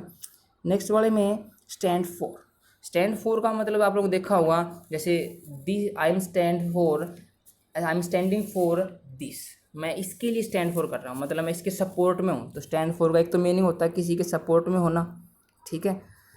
एक होता है किसी चीज़ को, मान लो जैसे BBC है ना हमारा, BBC चैनल देखते हो, तो BBC stands for British broadcasting corporation. इसका मतलब क्या है, BBC किससे स्टैंड फॉर कर रहा है, ब्रिटिश, यहाँ पे लिखने की जगह नहीं आप लोग लिख लो, ब्रिटिश ब्रॉडकास्टिंग कॉरपोरेशन, ठीक है। तो देखो BBC ने किस चीज़ को प्रोड्यूस किया या किसी चीज़ को रिप्रेजेंट किया ना, तो स्टैंड फॉर का एक मीनिंग होता है किसी चीज़ को रिप्रेजेंट करना, ठीक है ना, किसी चीज़ को रिप्रेजेंट करना। और एक चीज़ और होती है, इसका मतलब एक होता है कि किसी चीज़ से हम लोग टॉलरेट करना, जैसे I would not stand for any nonsense, मतलब मैं किसी नॉनसेंस के लिए स्टैंड फॉर नहीं करूँगा। स्टैंड फॉर मतलब किसी भी नॉनसेंस को मैं टॉलरेट नहीं करूँगा, ठीक है ना। तो इसका क्या हो जाएगा, वो सिनोनिम हो जाएगा। तो 3 मीनिंग की हम लोगों ने स्टैंड फॉर की, किसी के सपोर्ट में होना, ठीक है ना। दूसरा किया हम लोगों ने मीनिंग की चीज़ को टॉलरेट करना, और तीसरा मीनिंग हम लोगों ने किया किसी चीज़ को रिप्रेजेंट करना, किसी चीज़ को प्रोड्यूस करना। देखते हैं यहाँ पे फर्स्ट वाला वर्ड ही मिल गया हमको, रिप्रेजेंट करना। और भी देखते हैं, ब्लॉक कर रहे हैं किसी चीज़ को कि रोक रहे हैं, रुको भाई नहीं यार। रेजिस्ट करना, किसी चीज़ को अपोज करना, एक ही बात है, ब्लॉक और रेजिस्ट एक ही नहीं होगा हमारा। डिस्कस कर रहे हैं किसी चीज़ को, नहीं यार, ऑप्शन एक है कौन सा, रिप्रेजेंट कर रहे हैं चीज़ों को, ठीक है। तो फर्स्ट ऑप्शन इसका राइट आंसर रहेगा। तो नेक्स्ट क्वेश्चन देखते हैं। नेक्स्ट में हमें क्या है, जो ब्रैकेट पार्ट गिवन है उसको इम्प्रूव करना है, ठीक है। It is the time the 4 years old is learning how to read and write, कि ये ऐसा टाइम है कि जो 4 year जो ओल्ड मतलब कोई चाइल्ड है उसके बारे में बताया जा रहा है, वो उसको क्या करना है, वो सीख रहा है कि कैसे रीड करना है या फिर राइट करना है, ठीक है। तो हमारा जब इट इज़ टाइम, क्या it is time, it is high time, ठीक है, जब ये फ्रेज़ होता है तब हम उसके साथ V2 यूज़ करते हैं, यानी कि पास्ट इंडेफिनिट का यूज़ करते हैं। उसके बाद जो वर्ब आएगी वो क्या आएगी, पास्ट इंडेफिनिट यानी कि V2 आएगी। तो हमें गिवन क्या है, इज़ लर्निंग, तो क्या आएगा, V2 आनी चाहिए। तो देख लेते हैं कौन से ऑप्शन में है, फर्स्ट ऑप्शन जो है लर्नड, ये हमारा राइट आंसर होगा। तो क्या इसमें कि बताया जाता है कि पास्ट में उस चीज़ की सबसे ज़्यादा ज़रूरत थी, कि वो ऐसा टाइम था उसको जब मतलब बिल्कुल पीक पे थी वो चीज़, जब वो ये चीज़ सीख रहा था, तो इसलिए हम क्या यूज़ करते हैं, V2। नेक्स्ट क्वेश्चन है, he plays football and basketball also. ठीक है, तो कह रहा है कि वो क्या है, वो खेलता है फुटबॉल एंड बास्केटबॉल ऑल्सो, कि फुटबॉल भी खेलता है और बास्केटबॉल भी खेलता है। हमारे ये क्या है कि ऑल्सो गिवन है, जो ऑल्सो है वो हम जो सेंटेंस है उसके लास्ट में यूज़ नहीं करते, बस ये है कि यूज़ नहीं करते, कोई स्पेशल कोई लॉजिक नहीं है। जनरली हम इसको मतलब सेंटेंस के बीच में यूज़ करते हैं, लास्ट में नहीं मिलेगा। अगर हमें लास्ट में यूज़ करना है तो हम यूज़ करते हैं टू या फिर एज वेल। ठीक है, तो ऑप्शन में देख लेते हैं कौन सा गिवन हमें, टू गिवन है तो हमारा टू आंसर होगा। कि अगर हम ऑल्सो जो है वो अगर सेंटेंस में यूज़ करना है तो हम ऐसे कर सकते हैं, he plays also football and basketball, कि वो बास्केटबॉल और फुटबॉल भी खेलता है। ठीक है, लेकिन हमारा यहाँ पे ये लास्ट में गिवन है, वहाँ इम्प्रूवमेंट करनी है तो वहाँ हम क्या लगाएंगे, टू। तो फर्स्ट ऑप्शन जो है वो हमारा राइट आंसर है। नेक्स्ट है, Neha was really happy while I accepted her invitation for her marriage, कि जो नेहा है वो बहुत ज़्यादा खुश हो गई। वाइल होता है जबकि, ठीक है, I accepted her invitation for her marriage, कि जब मैंने उसने जो इन्विटेशन दिया था ना अपनी शादी का, उसको एक्सेप्ट कर लिया। को वाइल जो है वो जो दो एक्शन जब साथ हो रहे हैं ना तब यूज़ किया जाता है। जैसे I was reading the book and while my mother was doing her work, कि जब मैं अपना स्टडी कर रही थी ना तब मेरी माँ क्या है, खाना बना रही थी या अपना काम कर रही थी। जब दो एक्शन पैरेलल चलते हैं तब हम यूज़ करते हैं। लेकिन यहाँ पे रीज़न दिया गया है कि वो नेहा जो है वो बहुत ज़्यादा खुश होगी, कब हुई, जब मैंने क्या है उसकी जो शादी का जो इन्विटेशन था उसको एक्सेप्ट कर लिया। तो हमें जब का आंसर चाहिए, जब चाहिए यहाँ पे, तो एज हो जाता है, एज या तो जाता है कि किसी का वो करना हो, कंपैरिजन करना हो, है ना, तब यूज़ किया जाता है। और व्हेन होता है जब, ठीक है, और देन तो हमें मतलब कोई टाइम पीरियड का बता रहा हो तब यूज़ करते हैं। तो हमारा आंसर क्या रहेगा, व्हेन, कि जब मैंने एक्सेप्ट कर लिया उसकी इन्विटेशन को, उसकी मैरिज का, तो वो बहुत ज़्यादा खुश हो गई। तो ऑप्शन सेकेंड हमारा राइट आंसर है। नेक्स्ट है, Vishal could be able to work out these problems easily, कि जो विशाल है ना उसको जो प्रॉब्लम उसको जो भी हो रही है उसको ठीक करने में, उसको ठीक जो प्रॉब्लम है उसको ईजिली कर लेना चाहिए, उसको ठीक जो भी काम है उसका। तो यहाँ पे देखो कुड बी एबल है, कुड जो है वो पोलाइट रिक्वेस्ट के लिए हम यूज़ करते हैं कि पोलाइटली उसको चीज़ें सीख लेनी चाहिए। जो Vishal could be able to work out these problems easily, कि जो प्रॉब्लम्स है ना उनको आसानी से कर लेना चाहिए उसको ठीक। या फिर फर्स्ट ऑप्शन है शुड बी एबल, कि उसको कर लेना चाहिए, कि ऐसी मतलब स्ट्रेटजी वगैरह बनानी चाहिए कि जो उसकी जो प्रॉब्लम आ रही है ना उनको वो अच्छे से कर ले। या मस्ट बी एबल, मस्ट हम यूज़ करते हैं जनरली कोई रूल वगैरह को फॉलो करवाना हो कि हाँ ये कंडीशन है, अभी आपको ये चीज़ माननी है। कैन भी हमारी कैपेसिटी को शो करता है, तो यहाँ पे हम उसकी कोई कैपेसिटी नहीं बता रहे, हम मतलब थोड़ा सा एम्फेसाइज करना चाहते हैं कि जो प्रॉब्लम उसके सामने आ रही है ना उसको ऐसा करना चाहिए कि ऐसी कोई स्ट्रेटजी बनाए जिससे वो प्रॉब्लम है उसको जल्दी से सोल्व आउट कर ले। तो हम क्या यूज़ करेंगे, शुड बी एबल टू, कि वो उसको वो जो चीज़ें हैं नई चीज़ें सीख लेनी चाहिए ताकि वो प्रॉब्लम है उनको जल्दी से सॉल्व कर सके। ठीक है, तो ऑप्शन फर्स्ट हमारा आंसर रहेगा। नेक्स्ट है, it has been 15 years since I have began living here. ठीक है, तो कह रहा है कि यहाँ पर क्या है, मेरे को ना 15 साल हो चुके हैं जब से मैंने वहाँ पर रहना स्टार्ट किया है। कोई ये एक फ्रेम होता है सिंस का, सिंस के बाद हम पास्ट इंडेफिनिट का यूज़ करते हैं जबकि उससे पहले हम प्रेजेंट परफेक्ट का यूज़ करते हैं। ठीक है, तो यहाँ पे हम देख लेते हैं क्या गिवन है। सिंस जो है उससे पहले हमारा प्रेजेंट परफेक्ट गिवन है हैज़ बीन, और बाद में हमें हैव बिगन गिवन है जो कि गलत है। आना क्या चाहिए, वर्ब की सेकंड फॉर्म। तो वर्ब की सेकंड फॉर्म देख लेते हैं कौन सी है, बिगन है या बिगन है। बिगेन होता है वर्ब की सेकंड फॉर्म और ये होती है वर्ब की थर्ड फॉर्म। ठीक है, बिगिन, बिगेन, बिगेन। ठीक है, तो हमारा आंसर क्या रहेगा, फर्स्ट जो वर्ब की सेकंड फॉर्म है वही हमारा राइट आंसर है। नेक्स्ट वाले क्वेश्चन में हमें वन वर्ड सब्स्टिट्यूशन बताना है। देखते हैं 31, the murder of one's sister, कि किसी की सिस्टर की हत्या करना है, किसी की बहन की हत्या करना क्या होता है। देखो फर्स्ट वाला वर्ड है युक्जोरिसाइड। युक्जोरी का मतलब होता है हमारा, इनसे हम लोग रूट वर्ड सीखते हैं क्योंकि ऐसे वर्ड साइड और युक्जोर से बने हैं। मतलब जो युक्जोर वर्ड होता है उसका मतलब भी क्या होता है, वाइफ। ठीक है, युक्जोरियस वर्ड होता है हमारा युक्जोरियस, इसके पीछे मैं प्लस में जोड़ दूँ IOUS। युक्जोरियस वो बंदा होता है जो अपनी वाइफ की सुनता है, मतलब उसकी पत्नी अगर उसको कुछ कह दे ना, ये करो भाई, वो फटाफट कर देगा। तो मतलब उससे भरा हुआ, पत्नी से भरा हुआ, मतलब पत्नी के लाड प्यार से भरा हुआ, वो युक्जोरियस बंदा होगा। लेकिन यहाँ पे कर रहे हैं हम लोग साइड। साइड का मतलब होता है किसी को किल करना, ठीक है। अब पत्नी को मारना होता है युक्जोरी साइड, तो ये हमारा आंसर नहीं है, हम सिस्टर की हत्या करें यहाँ पे, ठीक है। सेकेंड है सरोरी साइड। अब इसके अंदर देखो वर्ड आया सरोरी प्लस में साइड। सरोरी का होता है हमारा सिस्टर, ठीक है। साइड का मतलब किल करना, तो ये बिल्कुल हमारा आंसर है। क्या आंसर रहेगा इसका? सरोरी साइड, ये आंसर रहेगा हमारा। थर्ड ऑप्शन है समुद्र। देखो समुद्र का मतलब दो मीनिंग होते हैं। फर्स्ट मीनिंग इसका होता है कि किसी को मारना, कैसे? उसका मतलब नाक और मुंह, हमारी जो नोज होती है और जो माउथ होता है उसको कवर करके, कहते हैं ना तकिए से उन्होंने उसकी मौत करती, तो क्या कहती हो? He was smothered. ये स्मदर एक वर्ब होती है जिसका मतलब होता है किल करना। कैसे? किसी को नाक और उसके मुंह को बंद करके, कवर करके, ठीक है ना। स्टीफल एक वर्ड होता है, स्टीफल। स्टीफल का मतलब ये होता है, क्या होता है? सांस रोकना, ठीक है ना, सांस रोक के मार देना दूसरे को, स्टीफल, STIFLE, ठीक है। अब हमारा एक और मीनिंग और होता है समुद्र का कि पुट आउट करना।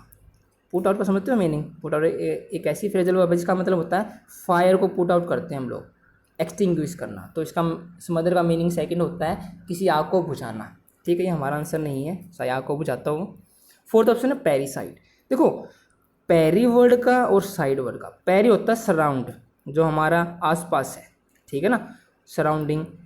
जैसे पेरीडोंटिस होते हैं हमारे, पेरीडोंटिस एक वर्ड था, डोंटी मतलब दांतों के, तो दांतों के आसपास कौन सी चीज़ है? जो हमारे जबड़े हैं, उनको पेरीडोंटिस बोलते हैं, ठीक है।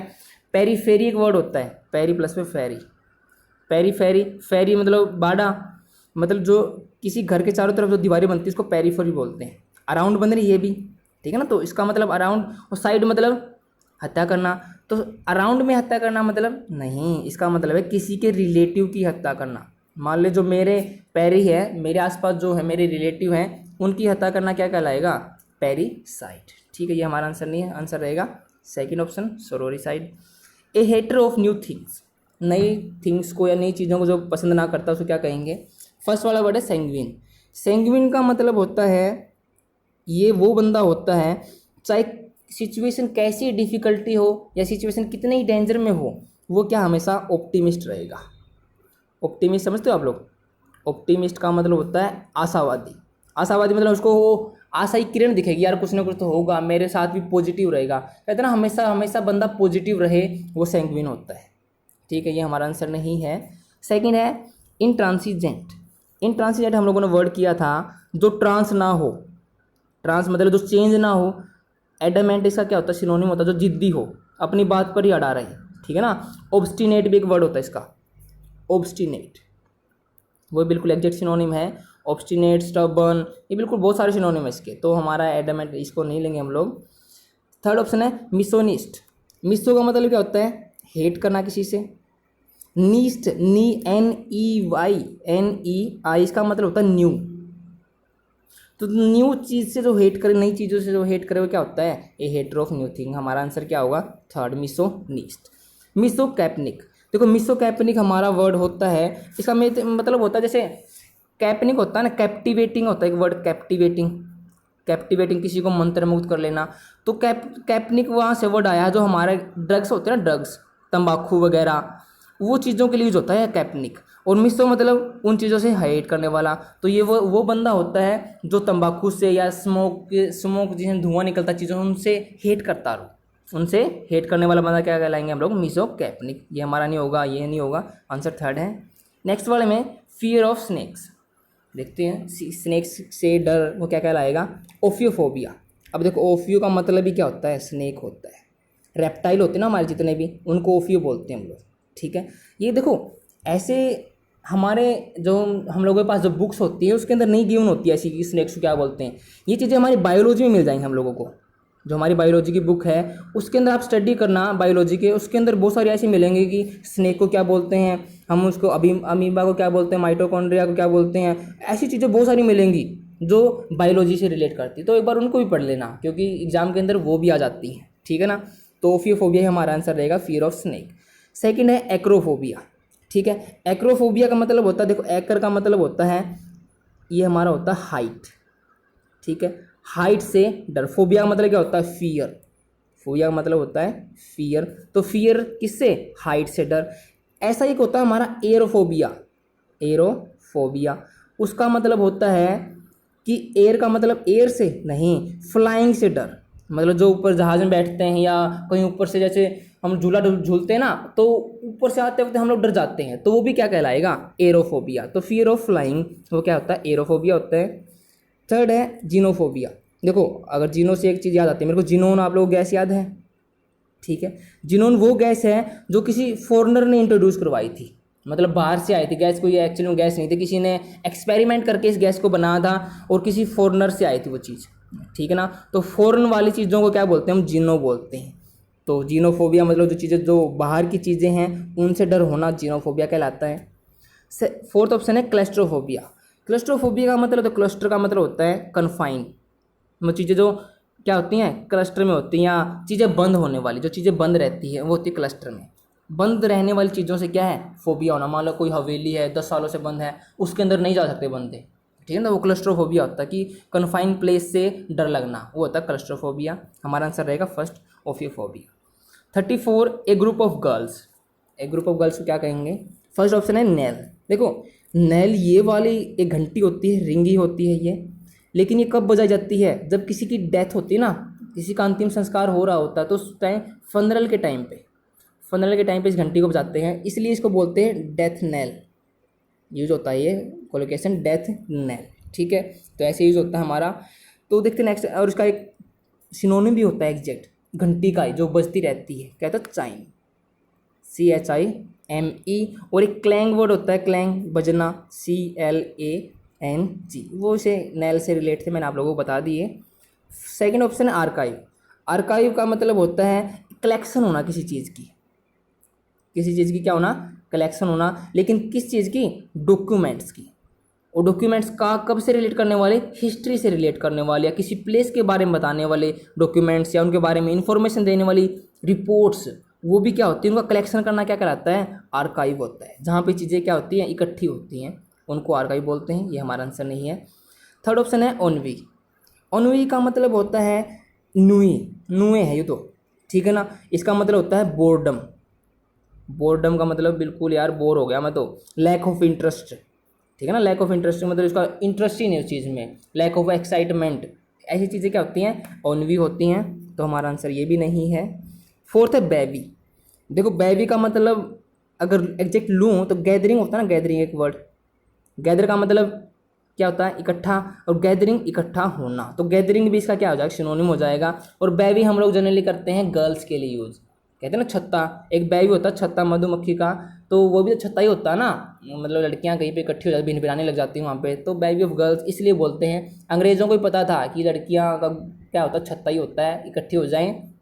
सॉरी माइंड मत करना, मतलब आप लोगों को याद ही करवा रहा हूँ, ठीक है ना। ऐसे तो ठीक होती है, मतलब बोलती नहीं इतनी, ठीक है। तो बेबी ग्रुप ऑफ गर्ल्स होता है, तो आंसर क्या रहेगा इसका? फोर्थ राइट आंसर रहेगा। 35 में guided by one sense of duty. देखो ये वाला वर्ड है जो अपनी ड्यूटी के सेंस से ही गाइड हो, कि उसके अंदर से ही भावना है यार तू कर ये, वो क्या होता है? Guided by one sense of duty, ठीक है। देखते हैं कंसाइंटिस्ट। कन मतलब टुगेदर, साइंस मतलब नॉलेज, टीएस मतलब उसके अंदर है, जो खुद के अंदर नॉलेज है उसको इकट्ठा करके कुछ करे, वो होता है कंसाइंटिस्ट। या चीज़ों को जानने वाला भी होता है कंसाइंटिस्ट। तो देखते इसे रिलेट तो कर रहा है कि जो चीज़ें हैं उसके पास उसको यूज करें, ठीक है। सेकंड ऑप्शन है गैगल। गैगल का हम लोग यूज करते हैं कई चीज़ों का डिसऑर्डर में होना, चीज़ों का या पीपल का। कई बार रैली निकलती है ना, रैली में लोग यहाँ पे खड़े होते हैं, यहाँ पे खड़ा यहाँ पे होना है, पता नहीं कहाँ कहाँ तक मिलेंगे, वो क्या होता है? गैगल में अंदर में होते हैं, तो गैगल उस सेंस में यूज करते हैं। हमारा आंसर नहीं है ये। थर्ड है एमनेसिया। एमनेसिया वर्ड होता है जब हमारी मेमोरी का लॉस हो जाता है, मेमोरी का लॉस नहीं मतलब लॉस ऑफ मेमोरी होता है, ठीक है ना। तो देखो फ्रेज ही होता है लॉस ऑफ मेमोरी, ठीक है ना। मेमोरी ऑफ लॉस नहीं होगा तो लॉस ऑफ मेमोरी होगा। तो ऐसी हम लोगों को चीज़ें याद रखनी है कि लॉस ऑफ मेमोरी होता है, लॉस के बाद ऑफ के बाद मेमोरी, ना कि आएगा ऑफ लॉस मेमोरी, नहीं, ठीक है ना। ये फ्रेज होते हैं, इन्हें थोड़ा कनेक्शन बनाएंगे ना हम लोग तो चीज़ें याद रहने लगेंगी। तो एमनेसिया लॉस ऑफ मेमोरी, जिसमें मतलब याददाश्त चले जाना, वो होता है एमनेसिया। तो हमारा आंसर ये भी नहीं है। फोर्थ है सरकमवेंट। सर्कमवेंट का मतलब होता है, देखो ये वाली वर्ड हम लोग तब यूज करते हैं जब कोई भी चीज़ें, मान लो मैं साइकिल चला रहा हूँ, सामने से ट्रैफिक आ गया, सामने से लोग भागते हुए आ रहे हैं, तो किसी चीज़ को अवॉइड करना, यार ठीक है तू तेरे काम जा रहा ना तो तू जा, वो तो आते रहेंगे, अवॉइड करना या उसको क्या करना, बाईपास करना, ठीक है ना। मतलब किसी चीज़ की तरफ ध्यान ना देकर अपने काम में लगे रहना होता है सर्कमवेंट, ठीक है ना। तो सर्कमवेंट भी हमारा आंसर नहीं होगा, आंसर क्या रहेगा, कंसाइंटियस, की अपनी जो नॉलेज है उसको यूज करके अपना काम करना होता है, कंसाइंटियस। फर्स्ट ऑप्शन राइट आंसर रहेगा। नेक्स्ट जो है, नेक्स्ट में हमें करेक्ट जो वन वर्ड इनकरेक्टली स्पेल, यानी कि एक जो वर्ड है वो उसकी स्पेलिंग सही नहीं है और बाकी जो है वो उसकी स्पेलिंग सही है, वो हमें देखना है कौन सा है। तो फर्स्ट देखते हैं एब्रीविएट। एब्रीविएट होता है एब्रीविएशन, यानी कि जब किसी की शॉर्ट फॉर्म लिखी होती है, कैसे जैसे मान लो आरबीआई लिखा है, तो आरबीआई क्या है, फुल फॉर्म तो इसकी वो होती है रिजर्व बैंक ऑफ इंडिया, है ना।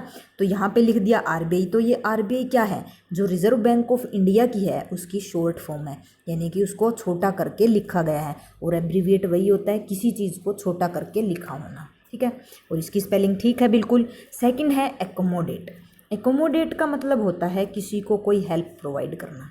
क्या हेल्प प्रोवाइड करना, जनरली कैसे, रहने के लिए, जैसे हाउस या फिर फूड दे देना उनको, ठीक है। पर मतलब जो चीज़ हमें नेचुरली जिन चीज़ की ज़रूरत होती है रोज़मर्रा ज़िंदगी की, वो चीज़ें प्रोवाइड करना, हेल्प देना, वो होता है एकोमोडेट। और इसकी स्पेलिंग भी हमारी ठीक है। नेक्स्ट जो है वो है एडमिटेंस। एडमिटेंस का मतलब होता है एडमिट होना, है ना। एडमिट देखो आगे है भी इसके अंदर, यानी कि कहीं पर कोई हमारी एंट्री कर लेना या फिर एडमिशन ले लेना, ठीक है, वो होता है एडमिटेंस। तो इसकी स्पेलिंग भी हमारी ठीक है। नेक्स्ट है एग्रेशन। एग्रेसर जो है वो होता है कि जो बहुत ज़्यादा मतलब गुस्से में हो या बस हिंसात्मक हो चुका हो बिल्कुल, कि जो अटैक ही करने वाला हो, कह सकते हैं हम अटैकर, जो बस क्या है बहुत ज़्यादा एग्रेसिव हो चुका है कि बस अटैक करना हो। एक वर्ड होता है इसके लिए इन्वेडर, INVADER, इन्वेडर, जो क्या है अटैक करने वाला है, बिल्कुल बहुत ज़्यादा हिंसात्मक हो चुका है, मतलब हिंसा फैलानी है उसको सब जगह में, बहुत ज़्यादा एग्रेसिव हो चुका है, वो होता है एग्रेसर। और एग्रेसर की जो स्पेलिंग होती है उसमें लास्ट में ई नहीं आता, क्या आता है OR, AGGRESSOR, एग्रेसर की स्पेलिंग ये होती है और यही हमारा राइट आंसर है। नेक्स्ट है विलोसिटी। विलोसिटी होती है कि किसी चीज़ की क्या स्पीड है, जैसे हम बोलते हैं वेलोसिटी ऑफ विंड, कि विंड की जो स्पीड है वो क्या होगी, या और कोई किसी चीज़ की हम जब स्पीड को काउंट करते हैं, तो इसकी जो स्पेलिंग है वो हमें ठीक गिवन है, ये हमारा आंसर नहीं है। नेक्स्ट है विस्कोसिटी।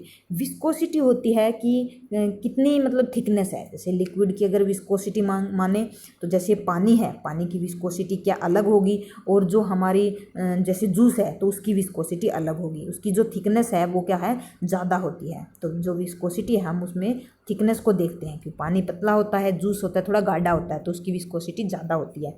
और विस्कोसिटी की जो स्पेलिंग है वो सेकंड जो सी है उसकी जगह एस आता है, यानी कि हमारी करेक्ट जो स्पेलिंग है वो रहेगी VISCOSITY, विस्कोसिटी, ये इसकी राइट स्पेलिंग होती है और यही हमारा राइट आंसर है। नेक्स्ट है वेरिएबिलिटी। वेरिएबिलिटी का मतलब होता है कि जिसमें बहुत ज़्यादा वैरायटी हो, जो क्या है चेंज होता रहे, चेंजेबल हो, जो यानी कि उसमें चेंजेस होते रहें, अलग अलग चीज़ें उसके अंदर कवर की हो, डिफरेंट टाइप की जो हो, उसमें एबिलिटी है क्या वेरी करने की, यानी अलग अलग चीज़ों को लेने की एबिलिटी हो डिफरेंट टाइप की, ठीक है। फोर्थ ऑप्शन है वेजिटेरियन।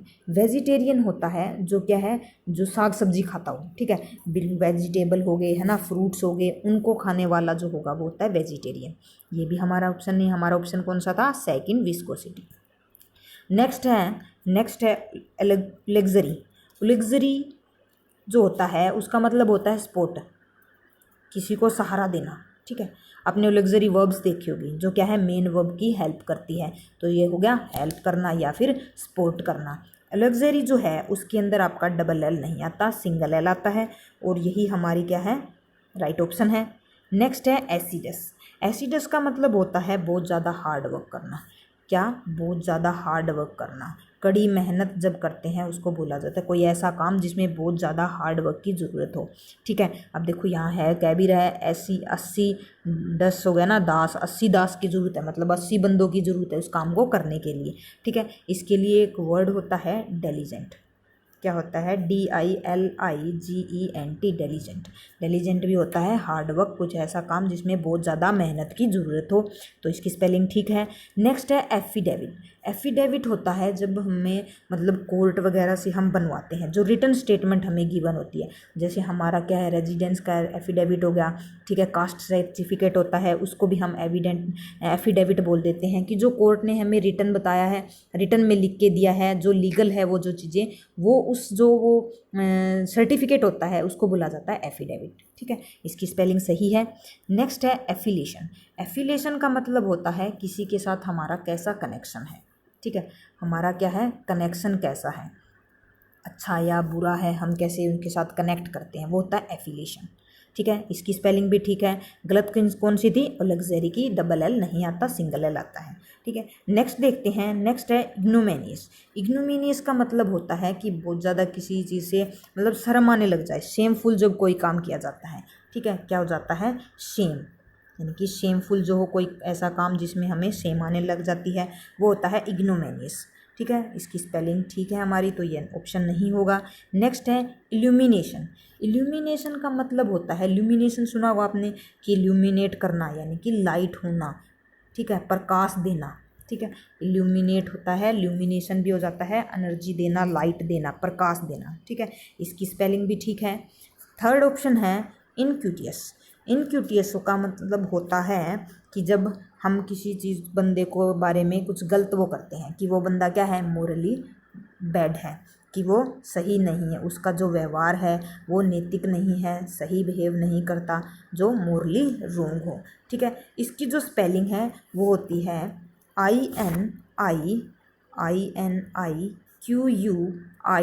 INIQUITOUS, इनक्यूटियस। ठीक है, तो वो होता है कि जो मोरली गुड ना हो। फोर्थ ऑप्शन है इमीडिएटली। इमीडिएटली होता है भी एकदम कोई काम करना, भाई जितनी जल्दी उसके उतना कर लेना। ठीक है, तो इसकी स्पेलिंग ठीक है। ऑप्शन कौन सा रहेगा हमारा? थर्ड ऑप्शन राइट रहेगा। नेक्स्ट है प्रीपेट्यूटी। प्रीपेट्यूटी का मतलब होता है कि कोई चीज़ लंबे टाइम तक जो रहती हो। प्रीपेचुअल होता है ना, प्रीपेचुअल की जो लॉन्ग लास्टिंग हो, यानी कि लंबे टाइम तक जो चलता हो, लॉन्ग लास्टिंग। ठीक है, वो होता है प्रीपेच्युटी। प्रीपेचुअल हो गया, तो इसकी जो स्पेलिंग है वो बिल्कुल सही है। नेक्स्ट है प्रिफेंशियल। प्रिफेंशियल का मतलब होता है प्रेफर देना, है ना। देखो ये आगे आगे बोल भी रहा है क्या है, प्रेफर, यानी कि किसी को कोई स्पेशल ट्रीटमेंट देना। ठीक है, सुपीरियर समझना किसी को, वो होता है प्रिफेंशियल। नेक्स्ट है प्रीड्रेसर। प्रीड्रेसर का मतलब होता है जो पहले आता है। ठीक है, प्री हो जाता है पहले, और ये ड्रेसर हो गया मतलब कोई भी काम हो, कोई भी टाइम से पहले जो आता है। तो हम जनरली यूज़ करते हैं किसी ऑफिस के लिए। मान लो जैसे गवर्नमेंट का कहते हैं, तो पहले कांग्रेस की गवर्नमेंट थी, अब बीजेपी की है, तो हम ये कह सकते हैं कि जो बीजेपी की प्रीड्रेसर हैं वो कौन है? कांग्रेस जो है वो इनके प्रीड्रेसर है, यानी कि इससे पहले आने वाले हैं। लेकिन जो हमारी प्रीड्रेसर की स्पेलिंग है वो गलत है। प्रीड्रेसर की स्पेलिंग जो है उसके अंदर लास्ट में आपका ई नहीं आता, ओ आता है। जैसे कि एग्रेसर में आया था, वैसे ही यहाँ भी ओ आर आएगा। तो यही हमारा राइट आंसर है। नेक्स्ट है परक्यूसिव। परक्यूसिव का मतलब होता है कोई भी, मतलब वैसे तो होता है पीटना। किसको पीटना? जनरली परक्यूसिव इंस्ट्रूमेंट होते हैं जो जैसे ढोलक होता है ना, जो ढोलक हो गया या फिर ड्रम हो गया, उनको बजाना, वो होता है परक्यूसिव, यानी कि बजाना, और यूज़ होता है परक्यूसिव इंस्ट्रूमेंट। ठीक है, तो यही जो हमारा आंसर है वो रहेगा थर्ड, जो है प्रीड्रेसर, उसकी स्पेलिंग हमें गलत गिवन है। तो ठीक है, हम नेक्स्ट क्वेश्चन की तरफ बढ़ रहे हैं। नेक्स्ट क्वेश्चन 41 से 45 तक है, हमें क्लोज टेस्ट गिवन है। क्लोज टेस्ट करते हैं। अब देखो वही क्लोज टेस्ट आ गया। इसको सबसे पहले थोड़ा बहुत मीनिंग समझना है, इसका मीनिंग समझकर हम आसानी से करेंगे इसको, बिल्कुल मज़े से करेंगे इसको। देखो, a man's first duty is to know his business and act dash and faithfully in his own sphere. कहने का मतलब कि एक मैन की जो पहली ड्यूटी है ना वो क्या है, वो जानना है अपने बिजनेस को और उसके एक्ट को कैसे, फेथफुली, और एक यहाँ पे वर्ड आएगा वो भी एडवर्ब ही होगी, क्योंकि एक एंड के बाद फेथफुली एक एडवर्ब है और एंड से पहले भी क्या आएगी, एक एडवर्ब भी आएगी। उस तरीके से हमको जानना है अपने बिजनेस को, एक्ट को। इन हिज ओन स्फीयर, स्फीयर का मतलब यहाँ पे है इन्वायरमेंट होना, कि अपने इन्वायरमेंट में चीज़ें कैसे वर्क कर रही हैं या क्या क्या हो रहा है, वो मैन की अपनी फर्स्ट ड्यूटी उसको जानना, ठीक है। Many a good intentioned person unknowingly waste, कि बहुत सारे ऐसे पर्सन जो बिल्कुल इंटेंडेड, मतलब उनका दावा बहुत अच्छा है, कि उनको सोचना तरीका बहुत अच्छा है, अननोइंगली बिना जाने ही वेस्ट कर रहे हैं मच ऑफ हिज टाइम, अपना समय, ठीक है। एनर्जी भी वेस्ट कर रहे हैं एंड डैश, और वो चीज़ भी वेस्ट कर रहे हैं in ideological and passive sympathy for many source of human. Ideological मतलब चीज़ें जो आइडिया से रिलेट करती, सिस्टम ऑफ आइडिया होता है ना, वो आइडियोलॉजिकल होता है, कि किस चीज़ में, आइडियोलॉजी में घुसकर वेस्ट कर रहे हैं ना अपना टाइम और energy. And passive sympathy for many sort of human dash which, और पैसिव सिंपैथी मतलब सिंपैथी तो है लेकिन हम लोग एक्ट नहीं कर रहे हैं। मान ले कोई गरीब है, हम लोग उसकी तरफ देखते हैं, यार ये बहुत गरीब है, लेकिन कर कुछ नहीं रहे, वो क्या होती है, पैसिव सिंपैथी होती है, ठीक है ना। और फॉर मैनी सोर्ट्स ऑफ, बहुत सारे प्रकार की सिंपैथी होती है ह्यूमन डैश के लिए।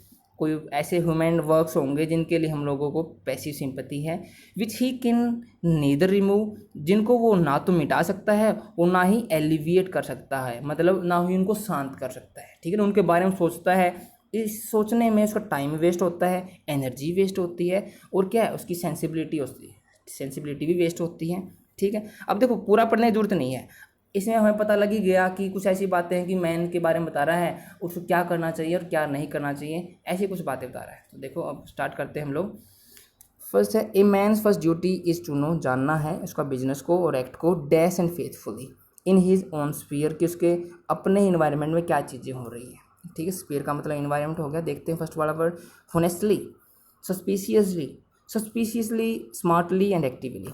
देखो एक्टिवली का मतलब होता है बिल्कुल एक्टिव होकर, कि एनर्जी के साथ, तेरे को डल नहीं होना भाई, देखनी है। एक्टिवली नहीं होगा यार, कि हम एनर्जी की जरूरत पड़ती है उससे। फेथफुली जैसा ही वर्ड हम लोगों को यहाँ पे चाहिए, क्योंकि एंड एक ऐसा कंजंक्शन है जो अपने बाद और अपने से पहले चीज़ों को दोनों को सेम लेता है, ठीक है। मैं ये कह सकता हूँ क्या, I am an honest boy and a bad boy, नहीं यार, ठीक है ना। लेकिन बट यूज़ कर सकता हूँ मैं वहाँ पे, क्योंकि बट कॉन्ट्राडिक्शन दिखाता है। तो मैं एक साइड तो ऑनेस्ट हूँ और दूसरी साइड बैड हूँ, लेकिन अगर एंड से कनेक्ट करोगे तो आई एम गुड एंड क्या है, बेटर, कुछ भी, I am good and honest, ऐसे यूज़ कर सकते हो आप लोग, ठीक है ना। तो इस सेंस में होता है कि एंड दो सेम चीज़ें लेगा आप लोगों की।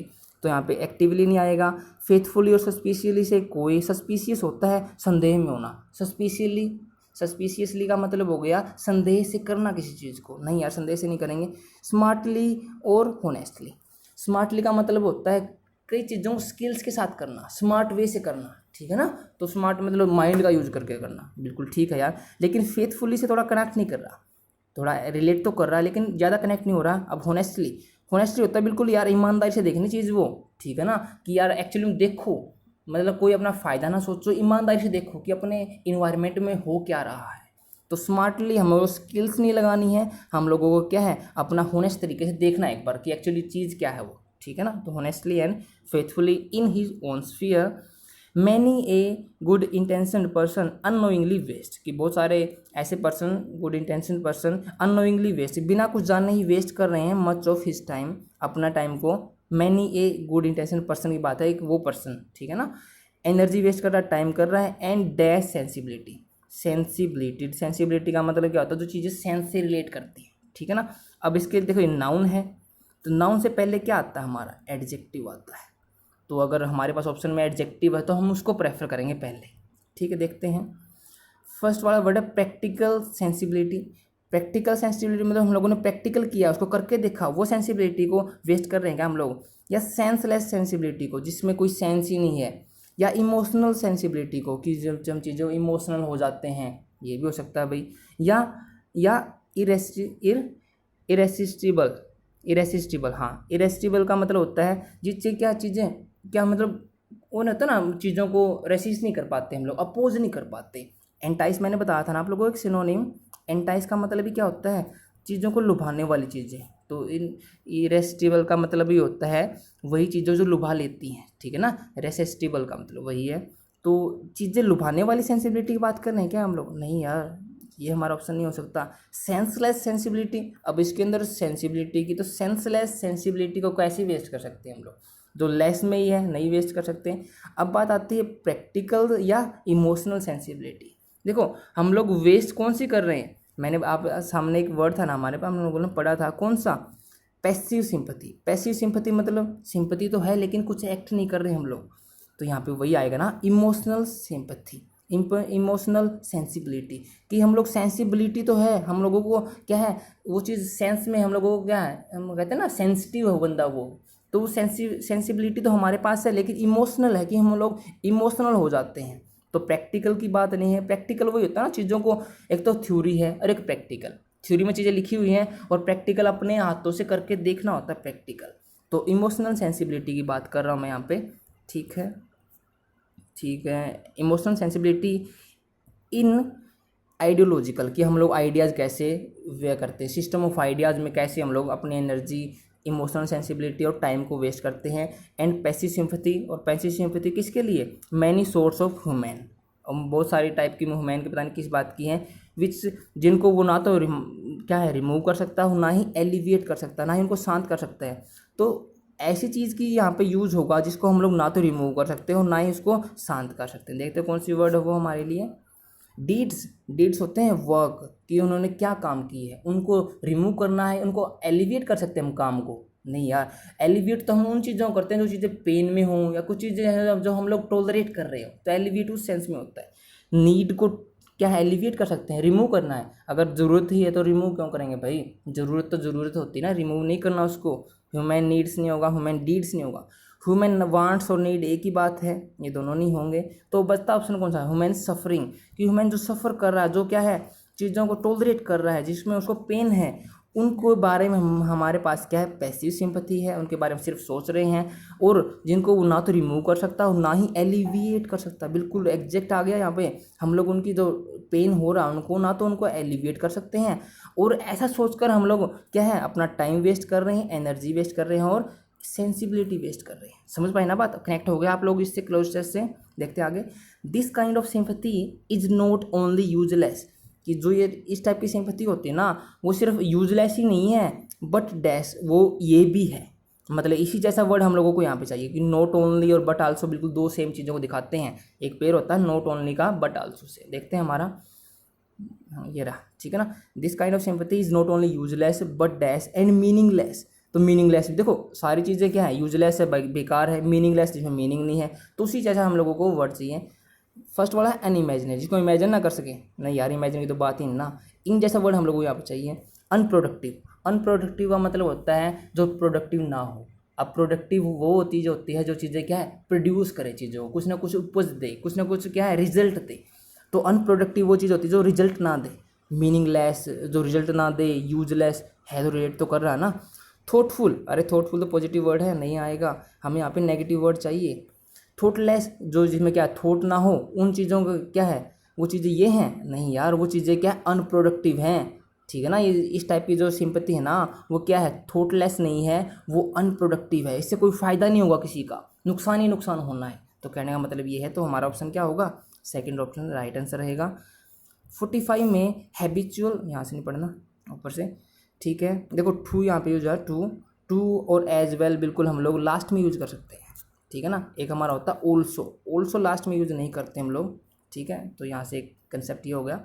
हैबिचुअल इंडल्जेंस, इंडल्जेंस का मतलब होता है सेटिस्फेक्शन होना, किसी चीज़ हम लोग सेटिस्फाई होना। तो जो हम लोग हैबिट से जो सेटिस्फाई होते हैं in this kind of sympathy, जो ये इस काइंड से हम लोग सिंपैथी होती है, कि दूसरे की तरफ मैंने क्या दिखा दिया कि यार वो खुश है, अरे यार वो बीमार है, तो इससे तो हम लोग खुश होते हैं, या हमारा सेटिस्फेक्शन होता है कि यार ये तो पता लग गया मेरे को यार वो खुश है, ये तो पता लग गया कि यार वो पेन में नॉलेज मिल गई यार मेरे को।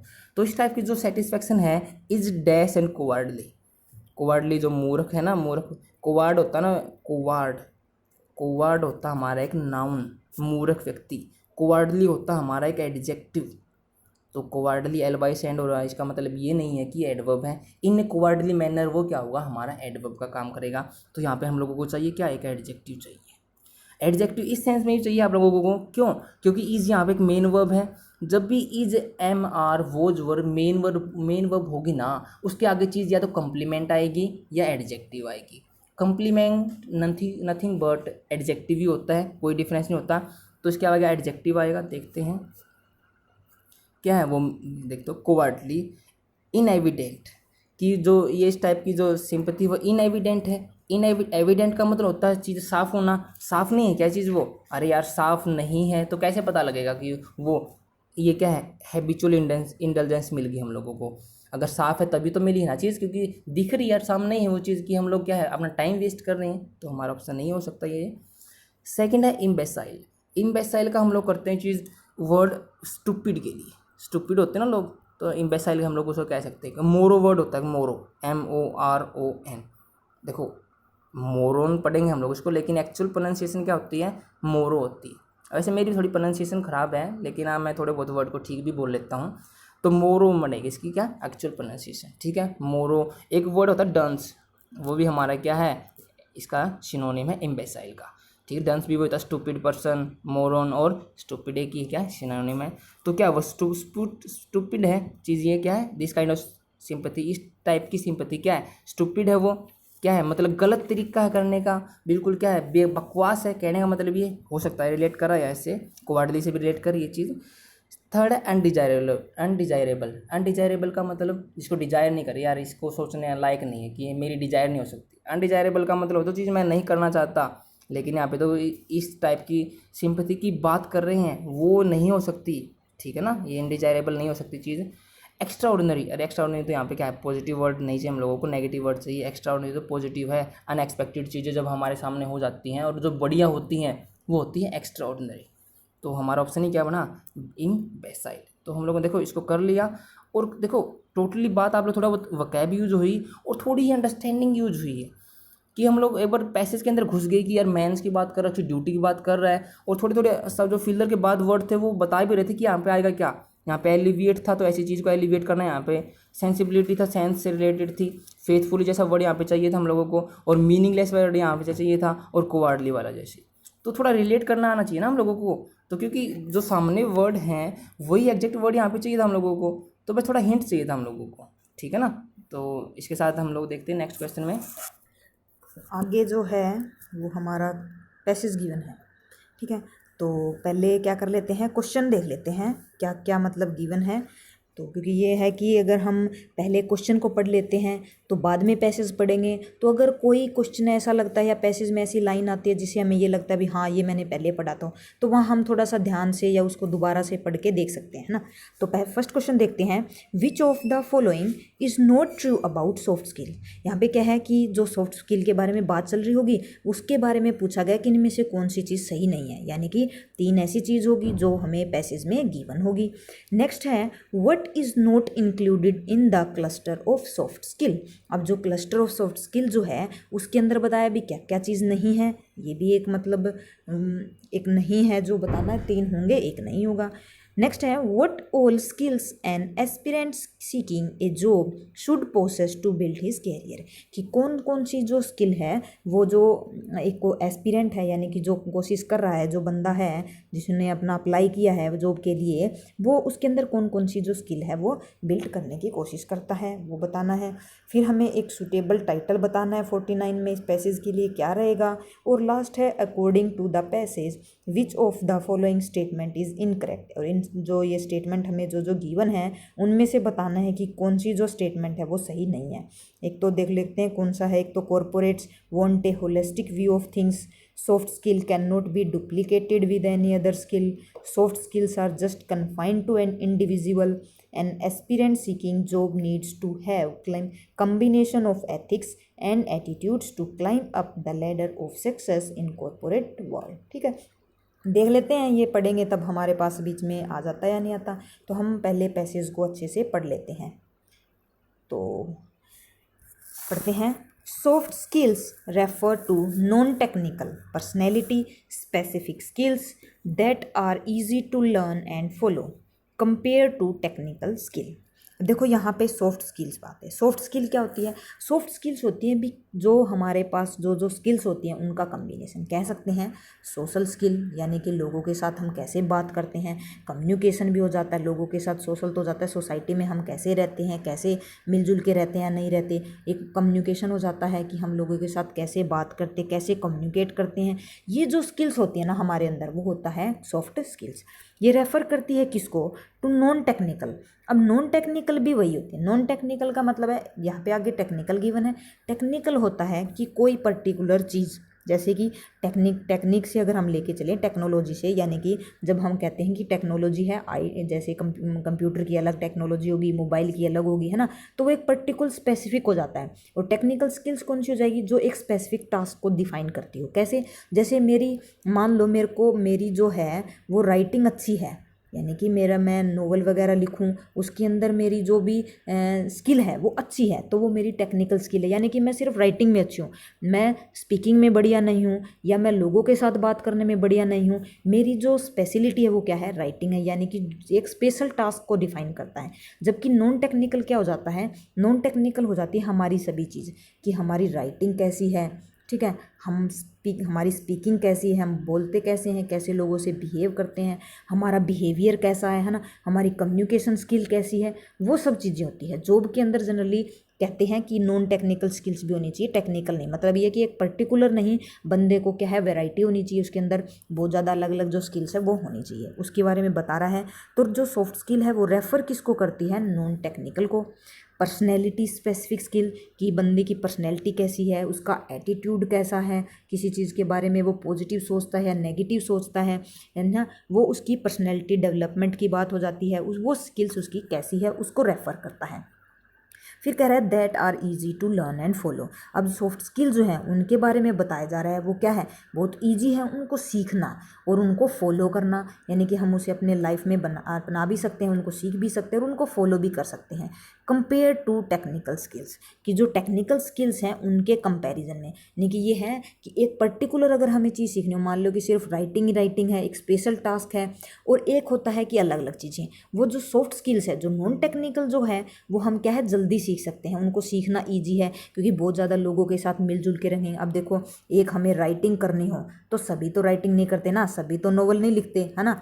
लेकिन क्या है, जो नॉन टेक्निकल हो सकते हैं, कि कोई बंदा मान लो कोई बड़ा बिजनेसमैन है या कोई अच्छी पर्सनैलिटी है, तो उसका क्या है, उसकी पर्सनैलिटी डेवलपमेंट भी है, वो लोगों के साथ मिलता जुलता भी अच्छा होगा, लेकिन ज़रूरी नहीं है कि वो राइटिंग में स्पेसिफिक हो, है ना। तो ये वही बात है कि टेक्निकल जो स्किल्स हैं उनके कंपैरिजन में सॉफ्ट स्किल को हम जल्दी से सीख सकते हैं, ठीक है। फिर है therefore these skills are called soft skills, इसीलिए ये जो स्किल्स होती हैं इनको सॉफ्ट स्किल कहा जाता है, ठीक है। आगे है soft skills encompass anything and everything that relates to the functioning of a group, an individual और an organisation in relation to behaviour, performance, interaction, team spirit and all related aspects which are non technical in nature. अब क्या कह रहा है कि जो soft skill है वो एनकम्पास करती है। एनकम्पास का मतलब होता है कि वो चीज़ कंटेन करती है, उसके अंदर क्या क्या चीज़ें हैं, वो किस किस चीज़ को कवर कर लेता है, ठीक है। एनकम्पास हो जाता है या तो कवर कर लेना या उस कोई चीज़ को कंटेन कर लेना, ठीक है। किस किस को? एनीथिंग एंड एवरीथिंग, मतलब कोई भी चीज़ हो उन सब चीज़ों को वो अपने अंदर ले लेता है। That relates to the functioning of a group, उसके अंदर क्या क्या चीज़ें रिलेट करती हैं?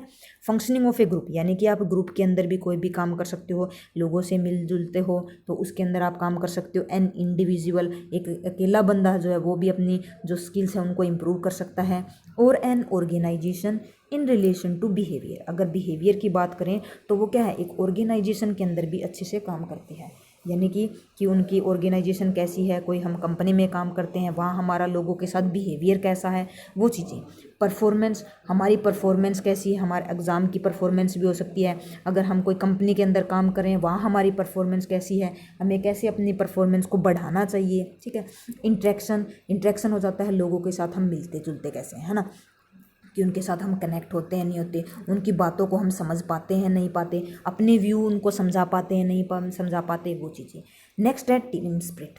टीम स्पिरिट होता है जब बहुत ज़्यादा मतलब इकट्ठे मिलके जब काम करते हैं। जैसे कि अगर हम जब मैच खेलते हैं तो उसके अंदर क्या होता है, 10-11 जो बंदे होते हैं वो सारे के सारे मिलकर क्या करते हैं, अपनी एनर्जी लगाते हैं, प्लान बनाते हैं, भाई हम ऐसे खेलेंगे वैसे खेलेंगे, तो वो एक टीम स्पिरिट होती है। आपने सुना भी होगा कि हमारी टीम स्पिरिट की वजह से हम जीते हैं। और जनरली कंपनी वगैरह हो यहाँ वहाँ भी ऐसा ही होता है कि जब सभी मिलकर काम करते हैं, एक टीम स्पिरिट दिखाते हैं। अगर अकेला अकेला बंदा काम करेगा तो वहाँ सक्सेस कम मिलती है, लेकिन अगर कोई पूरी टीम मिलके सभी लोग इकट्ठे मिलके काम कर रहे हैं तो वो होता है। और यहाँ से क्या है, टीम जब स्प्लिट होती है ना तो हमारी स्किल जो है वो डेवलप होती है। कैसे होती है कि हमें क्या है, दूसरा जो बंदा है उनकी जो वो कैसे बताते हैं, क्या चीज़ एक्सप्लेन करते हैं, उनसे नई नई चीज़ें सीखने को मिलती है, हमें डिफरेंट चीज़ें सीखने को मिलती है।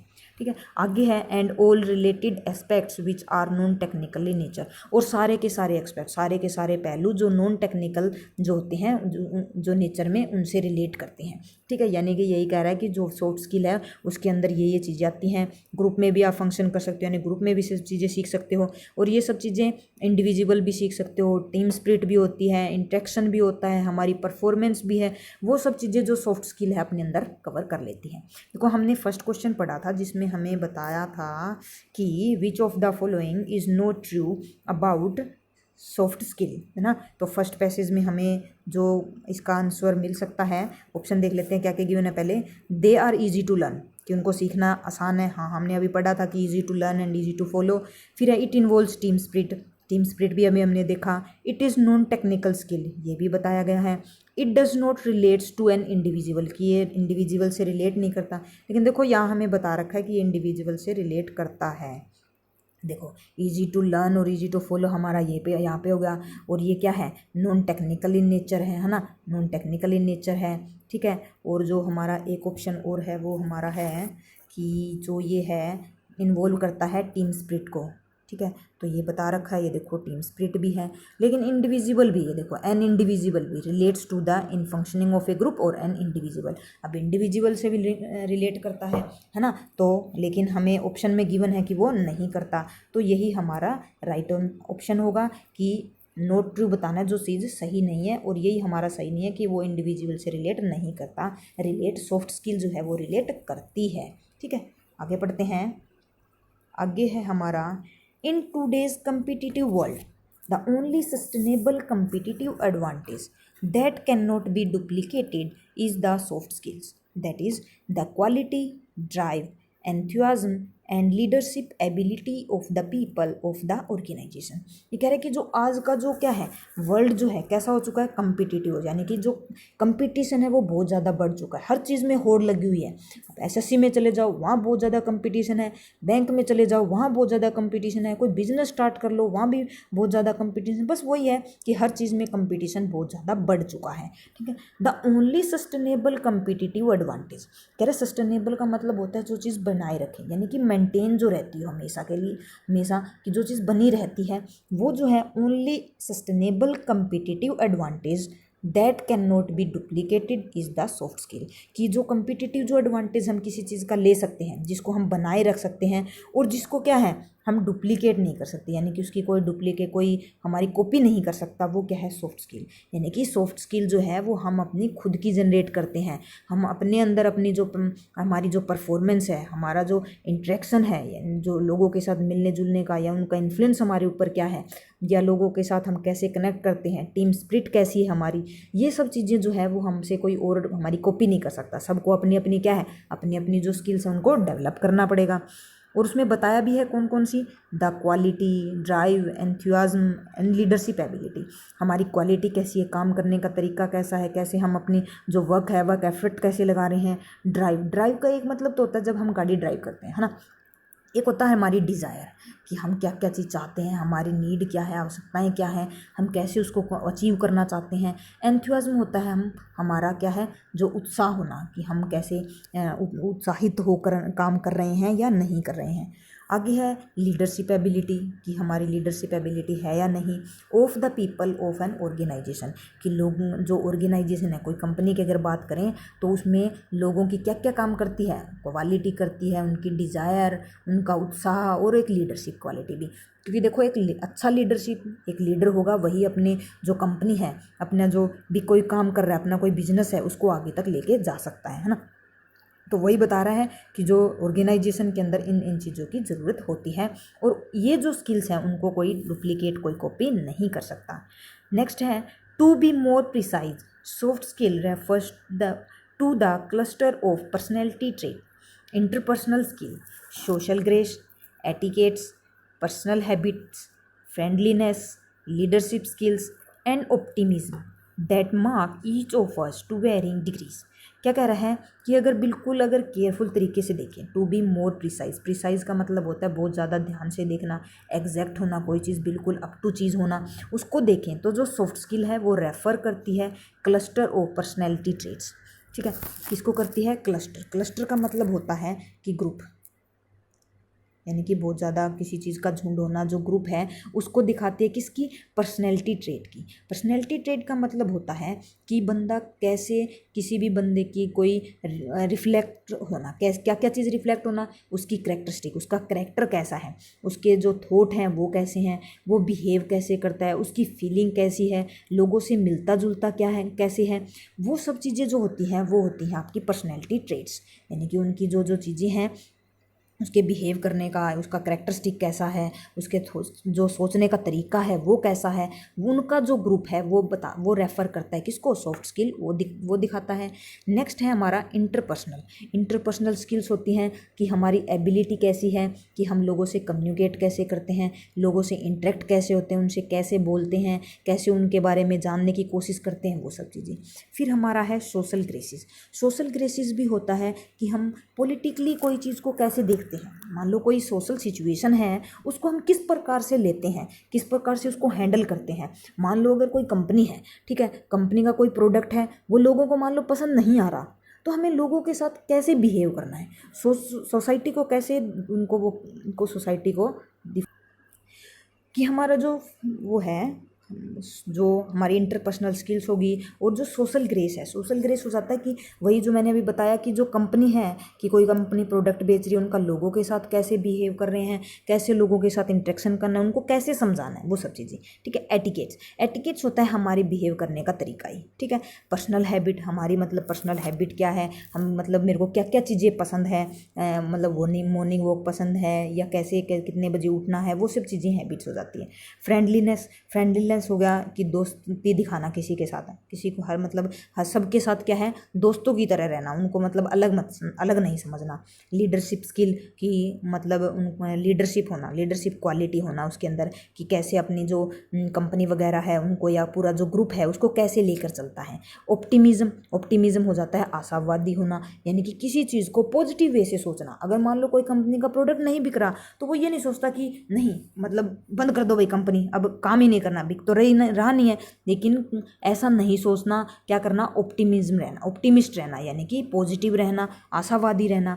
That mark each of us to varying degree. ये सब चीज़ें क्या करती हैं, हमें एक अलग तरीके पर लेके चलती हैं। हमारा जो क्वालिटी है हमें एक अलग तरीके से बना देती है, सेल्फ मैनेज कर देती है हमें, कि हमें इस प्रकार से हमारी जो डेवलपमेंट है वो इन स्किल्स को और अपने अंदर लगा के, अपने अंदर इम्प्रूव करके हम क्या है, खुद को अलग बना सकते हैं। ठीक है, देख लेते हैं। एक क्वेश्चन था हमारा क्लस्टर के बारे में, है ना, तो यही है, हाँ, कि ये पूछ रखा है not included in the cluster of soft skill. देखो यहाँ पे आ गया। अब ये बेनिफिट हो जाता है कि देखो हमने पढ़ा था क्लस्टर ऑफ सॉफ्ट स्किल था एक, और वो आ गया क्लस्टर, और वहीं से हमें दोबारा फिर नहीं देखना पड़ेगा। अब क्या है, जो अब इसमें बताया कि कौन कौन सी जो स्किल है वो क्लस्टर ऑफ सॉफ्ट स्किल में इंक्लूड नहीं होती। ठीक है, फर्स्ट बता रखा है पर्सनैलिटी ट्रेट्स, हमने पढ़ा था पर्सनैलिटी ट्रेट्स की भाई ना, जो बंदे की कैसे अपना उसका जो पर्सनैलिटी है वो कैसे रिफ्लेक्ट करती है, उसके करेक्टरिस्टिक कैसा है, उसके सोचने का तरीका कैसा है ना। सोशल ग्रेस भी पढ़ा था कि लोगों को अगर प्रोडक्ट्स पसंद ना आए तो वो कैसे रिएक्ट करेंगे, उन चीज़ को भी देखना। लीडरशिप स्किल्स भी देखिए, कैसे अपनी टीम को लेकर चलता है। और पेसिमिज्म, देखो पेसिमिज्म कहाँ, हमने तो अभी देखो ऑप्टिमिस्ट का जिक्र किया था कि हमें पॉजिटिव रहना चाहिए, अगर प्रोडक्ट ना बिक रहा हो तो भी हमें पॉजिटिव रहना चाहिए, कोई नई इंप्रूवमेंट लेके आने। यहाँ ये कह रहा है पेसिमिज्म हो जाता है निराशावादी, जिसको मतलब बिल्कुल ही निराश हो जाता है, नहीं कुछ नहीं हो सकता। तो यही हमारा ऑप्शन होगा, क्योंकि नोट इंक्लूड पूछा है और यही इसके बारे में गलत बात है ना। तो ये क्वेश्चन हो गया हमारा। आगे देख लेते हैं। For aspirants seeking job a variety of basic trades and skills like knowledge, character trades, interpersonal skill, interpersonal abilities, combined with ethics and attitudes form the key to their ability to get a job, to keep it and to move up in the organization। ये कह रहा है कि जो हमारी क्या है, जो कि कोई भी एस्पिरेंट है जो क्या कर रहा है, जॉब के लिए कोशिश कर रहा है। एस्पिरेंट हो जाता है, जैसे हम एस्पिरेंट है यानी कि हम स्टूडेंट्स हैं, जो एसएससी एस्पिरेंट हो गए यानी कि एसएससी की जो तैयारी कर रहा है, उसकी जॉब के लिए कोशिश कर रहा है ना, एग्ज़ाम दे रहा है, वो जाता है aspirant. A variety of basic trades, जो बेसिक जो क्या है हमारी जो क्वालिटी है, ट्रेड्स हो जाता है हमारी जो क्वालिटी है, जो बेसिक उसके अंदर जो क्वालिटीज़ है उसके बारे में। एंड स्किल्स लाइक नॉलेज है या नहीं है, करेक्टर ट्रेड यानी उसका मतलब करेक्टर कैसा है, इंटरपर्सनल एबिलिटीज़ की उसकी अंदर खुद की हैबिट वगैरह कैसी हैं। कंबाइंड विद एथिक्स, वो किससे कंबाइंड हो जाती है, एथिक्स से, यानी कि जो हमारा जो नैतिक चीज़ें हैं उनसे और उन अपने एटीट्यूड से। फॉर्म द की, और उसका जो एटीट्यूड है कि किसी काम को करने के लिए उसका तरीका कैसा है, कैसे वो सोचता है।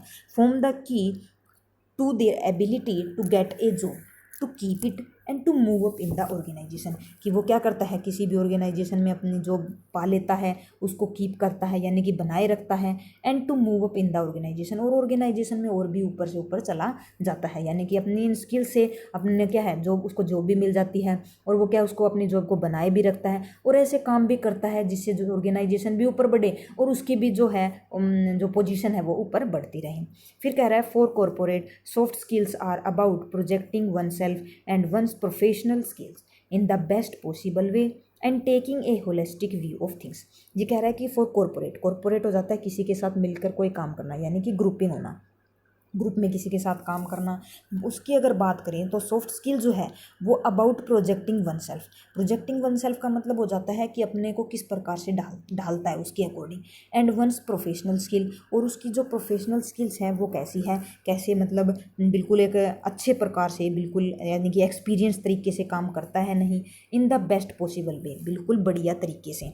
And taking a holistic view of things, कि उसका जो भी चीज़ें हैं उनको किस प्रकार से लेता है। होलिस्टिक व्यू हो जाता है कि हम किसी चीज़ को डेवलप करने के लिए हमारा इंटरेस्ट कैसा है, कैसे हम उस चीज़ में इंटरेस्ट लेते हैं पूरे के पूरे को डेवलप करने के लिए। जैसे कि मान लो मुझे अपनी पर्सनैलिटी को इम्प्रूव करना है, अपने अंदर स्किल्स को इम्प्रूव करना है, तो मुझे एक तो इंटरेस्ट क्रिएट करना होगा उस चीज़ के बारे में, ठीक है, तभी मेरी क्या है डेवलपमेंट और ज़्यादा हो सकती है। तो वो ये जब ग्रुपिंग में काम करते हैं तो सॉफ्ट स्किल जो है वो क्या है प्रोजेक्ट करती है, मतलब एक अपने तरफ से उसको ढाल लेती है, प्रोफेशनल स्किल्स हो जाती है, उसको बेस्ट तरीके से यूज़ किया जाता है और एक अलग से व्यू आ जाता है उस चीज़ के बारे में, हम कैसे अपना इंटरेस्ट क्रिएट करते हैं, ठीक है।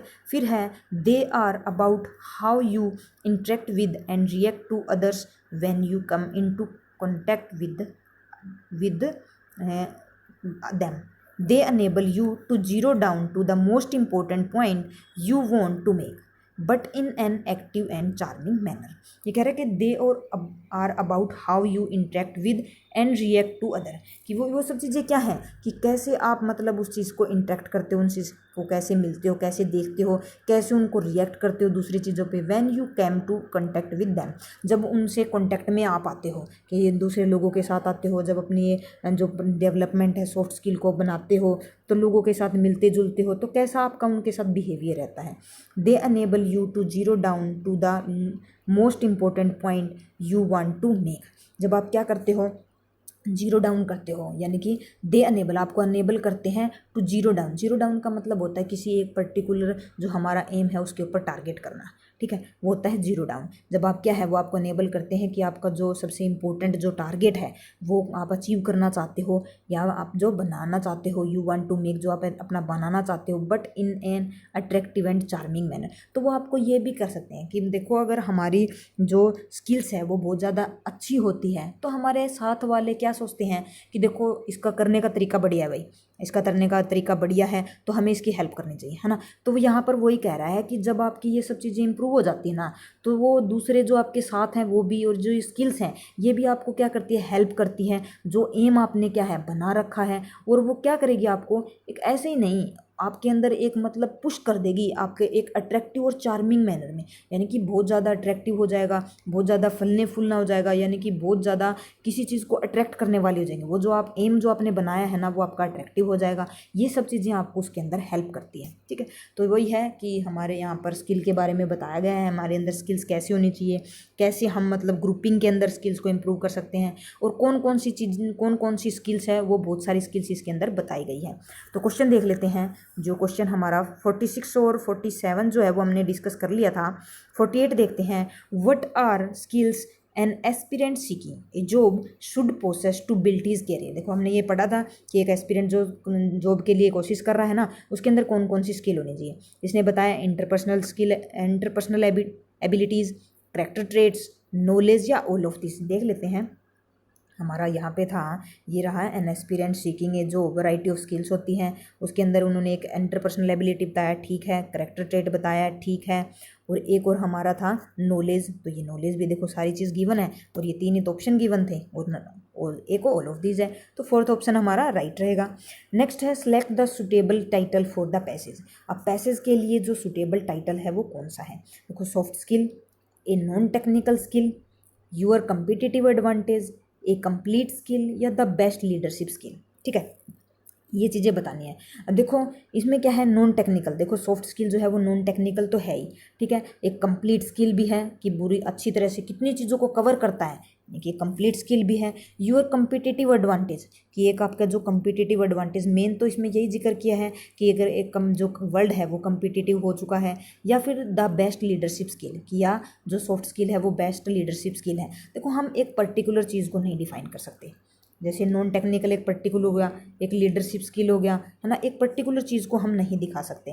और यहाँ पे हमें बात भी क्या है, एक कम्पिटिटिव एडवांटेज की बात की गई है, कि कम्पिटिटिव एडवांटेज जो है उसमें जो वर्ल्ड है वो कम्पिटिटिव एडवांटेज का हो चुका है। वहाँ पे कि हमारी जो क्या है कम्पिटिटिव जो एडवांटेज है उसके बारे में बताया गया, कम्पिटिटिव वर्ल्ड के बारे में बताया गया कि कंपटीशन इतना बढ़ चुका है, तो हमारी जो सॉफ्ट स्किल है एक कम्पिटिटिव एडवांटेज देती है हमें, क्योंकि इसको हम डुप्लीकेट नहीं कर सकते। तो इसीलिए हमारा सेकंड ऑप्शन जो है वही इसका सुटेबल टाइटल रहेगा। एक पर्टिकुलर जो स्किल है उसको डिफाइन हम नहीं करेंगे। ठीक है, नेक्स्ट है according to passage which of the following statement is incorrect. Statement बतानी है जो ठीक नहीं है। फर्स्ट है corporates want a holistic view of things. अब देखो ये हमने लास्ट जो लाइन थी वहाँ हमने पढ़ा था कि जो कॉरपोरेटिव जो स्किल है उसमें वो क्या करती है, taking a holistic view of things, है ना, कि वो जो स्किल है वो क्या है, एक होलिस्टिक व्यू जो है, मतलब पूरा अच्छे से डेवलप करना, उसका इंटरेस्ट जो है उसको लेकर चलती है। तो ये तो हमारा आंसर नहीं होगा, ये तो ठीक बात बता रहा है। नेक्स्ट है soft skill can not be duplicated with any other skill. देखो कि जो सॉफ्ट स्किल है ना उसको किसी दूसरे स्किल से हम डुप्लीकेट नहीं कर सकते। देखो यहाँ पे बता रहे हैं कि that can not be duplicated is the soft skill. हाँ भाई, जो चीज़ जो हम डुप्लीकेट नहीं कर सकते ना, जो हमारी कॉपी नहीं कर सकता वो क्या है, सॉफ्ट स्किल है। तो ये भी हमें बिल्कुल एज इट इज़ गिवन है, तो हमारा जो सेकेंड ऑप्शन है वो भी आंसर नहीं होगा। थर्ड है soft skill are just confined to an individual. ये कह रहा है जो सॉफ्ट स्किल है ना वो सिर्फ इंडिविजुअल तक कन्फाइंड है। क्या इंडिविजुअल तक कन्फाइंड है? ये देखो ये क्या करता है, हमारा जो कंबाइन होके एथिक्स के साथ मिलकर भी काम करता है। और यहाँ भी हमें बताया गया था क्या है कि जो कॉरपोरेट के लिए भी ये स्किल जो काम करती है, प्रोफेशनल हो जाती है, ऑर्गेनाइजेशन में भी हेल्प करती है ना जॉब पाने के लिए। तो बहुत जगह इन चीज़ का जिक्र किया है कि अकेला सिर्फ इंडिविजुअल तक कन्फाइन नहीं रहती, क्योंकि हमारी जो चीज़ है उसको देख के दूसरे भी उस चीज़ को सीखते हैं। मान लो अगर मेरे पास सॉफ्ट स्किल जो है वो अच्छी है, तो ये है कि मैं सिर्फ मेरे तक रखती हूँ, ठीक है, कि मेरे जो स्किल्स है उसको कोई डुप्लीकेट नहीं कर सकता, कोई कॉपी नहीं कर सकता, लेकिन मैं अपनी जो स्किल्स है उसको मतलब फैला तो सकती हूँ ना, दूसरों से डिस्कस उसमें उसको यूज़ करके हमारी जो कोई भी कंपनी है, ये जो हम काम कर रहे हैं साथ मिलकर, उसमें तो हेल्प करेगी ना, टीम स्पिरिट में भी करेगी। यानी कि मेरे अंदर स्किल है तभी तो वो चीज़ें काम कर रही है ना, तभी तो वो दूसरों तक पहुँच रही है। तो वो बता रहा है कि ये तो कह रहा है कि सिर्फ कन्फाइन होता है कि सीमित हो जाना, इंडिविजुअल तक सीमित रह जाती है, नहीं, ये क्या है, फैलती भी रहती है, ट्रांसफ़र भी होती रहती है लोगों तक। ठीक है, तो ये ऑप्शन हमारा हो सकता है आंसर। नेक्स्ट है an aspirant seeking job needs to have combination of ethics and attitudes to climb up the ladder of success in corporate world.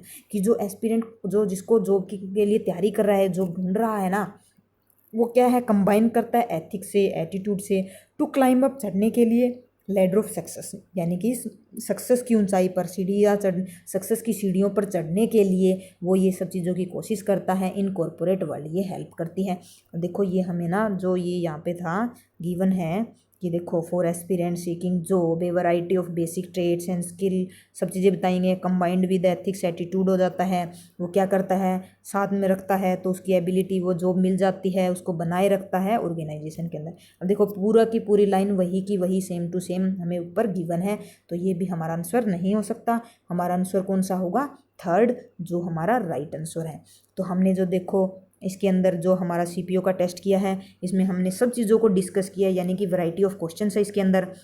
जो हमारा एरर भी है, सिनोनिम भी है, एंटोनिम भी है, फिलर भी गिवन है। तो ये है कि हमें हर चीज़ को की प्रैक्टिस करने को मिलेगी। हम हर चीज़ को देख सकते हैं कैसे अटेम्प्ट करना है, कितना टाइम लग रहा है, किस किस चीज़ को पहले अटेम्प्ट करना चाहिए, किसको नहीं करना चाहिए, और हमारी स्ट्रेटजी क्या होगी, वो हम सब चीज़ बना के चल सकते हैं, है ना।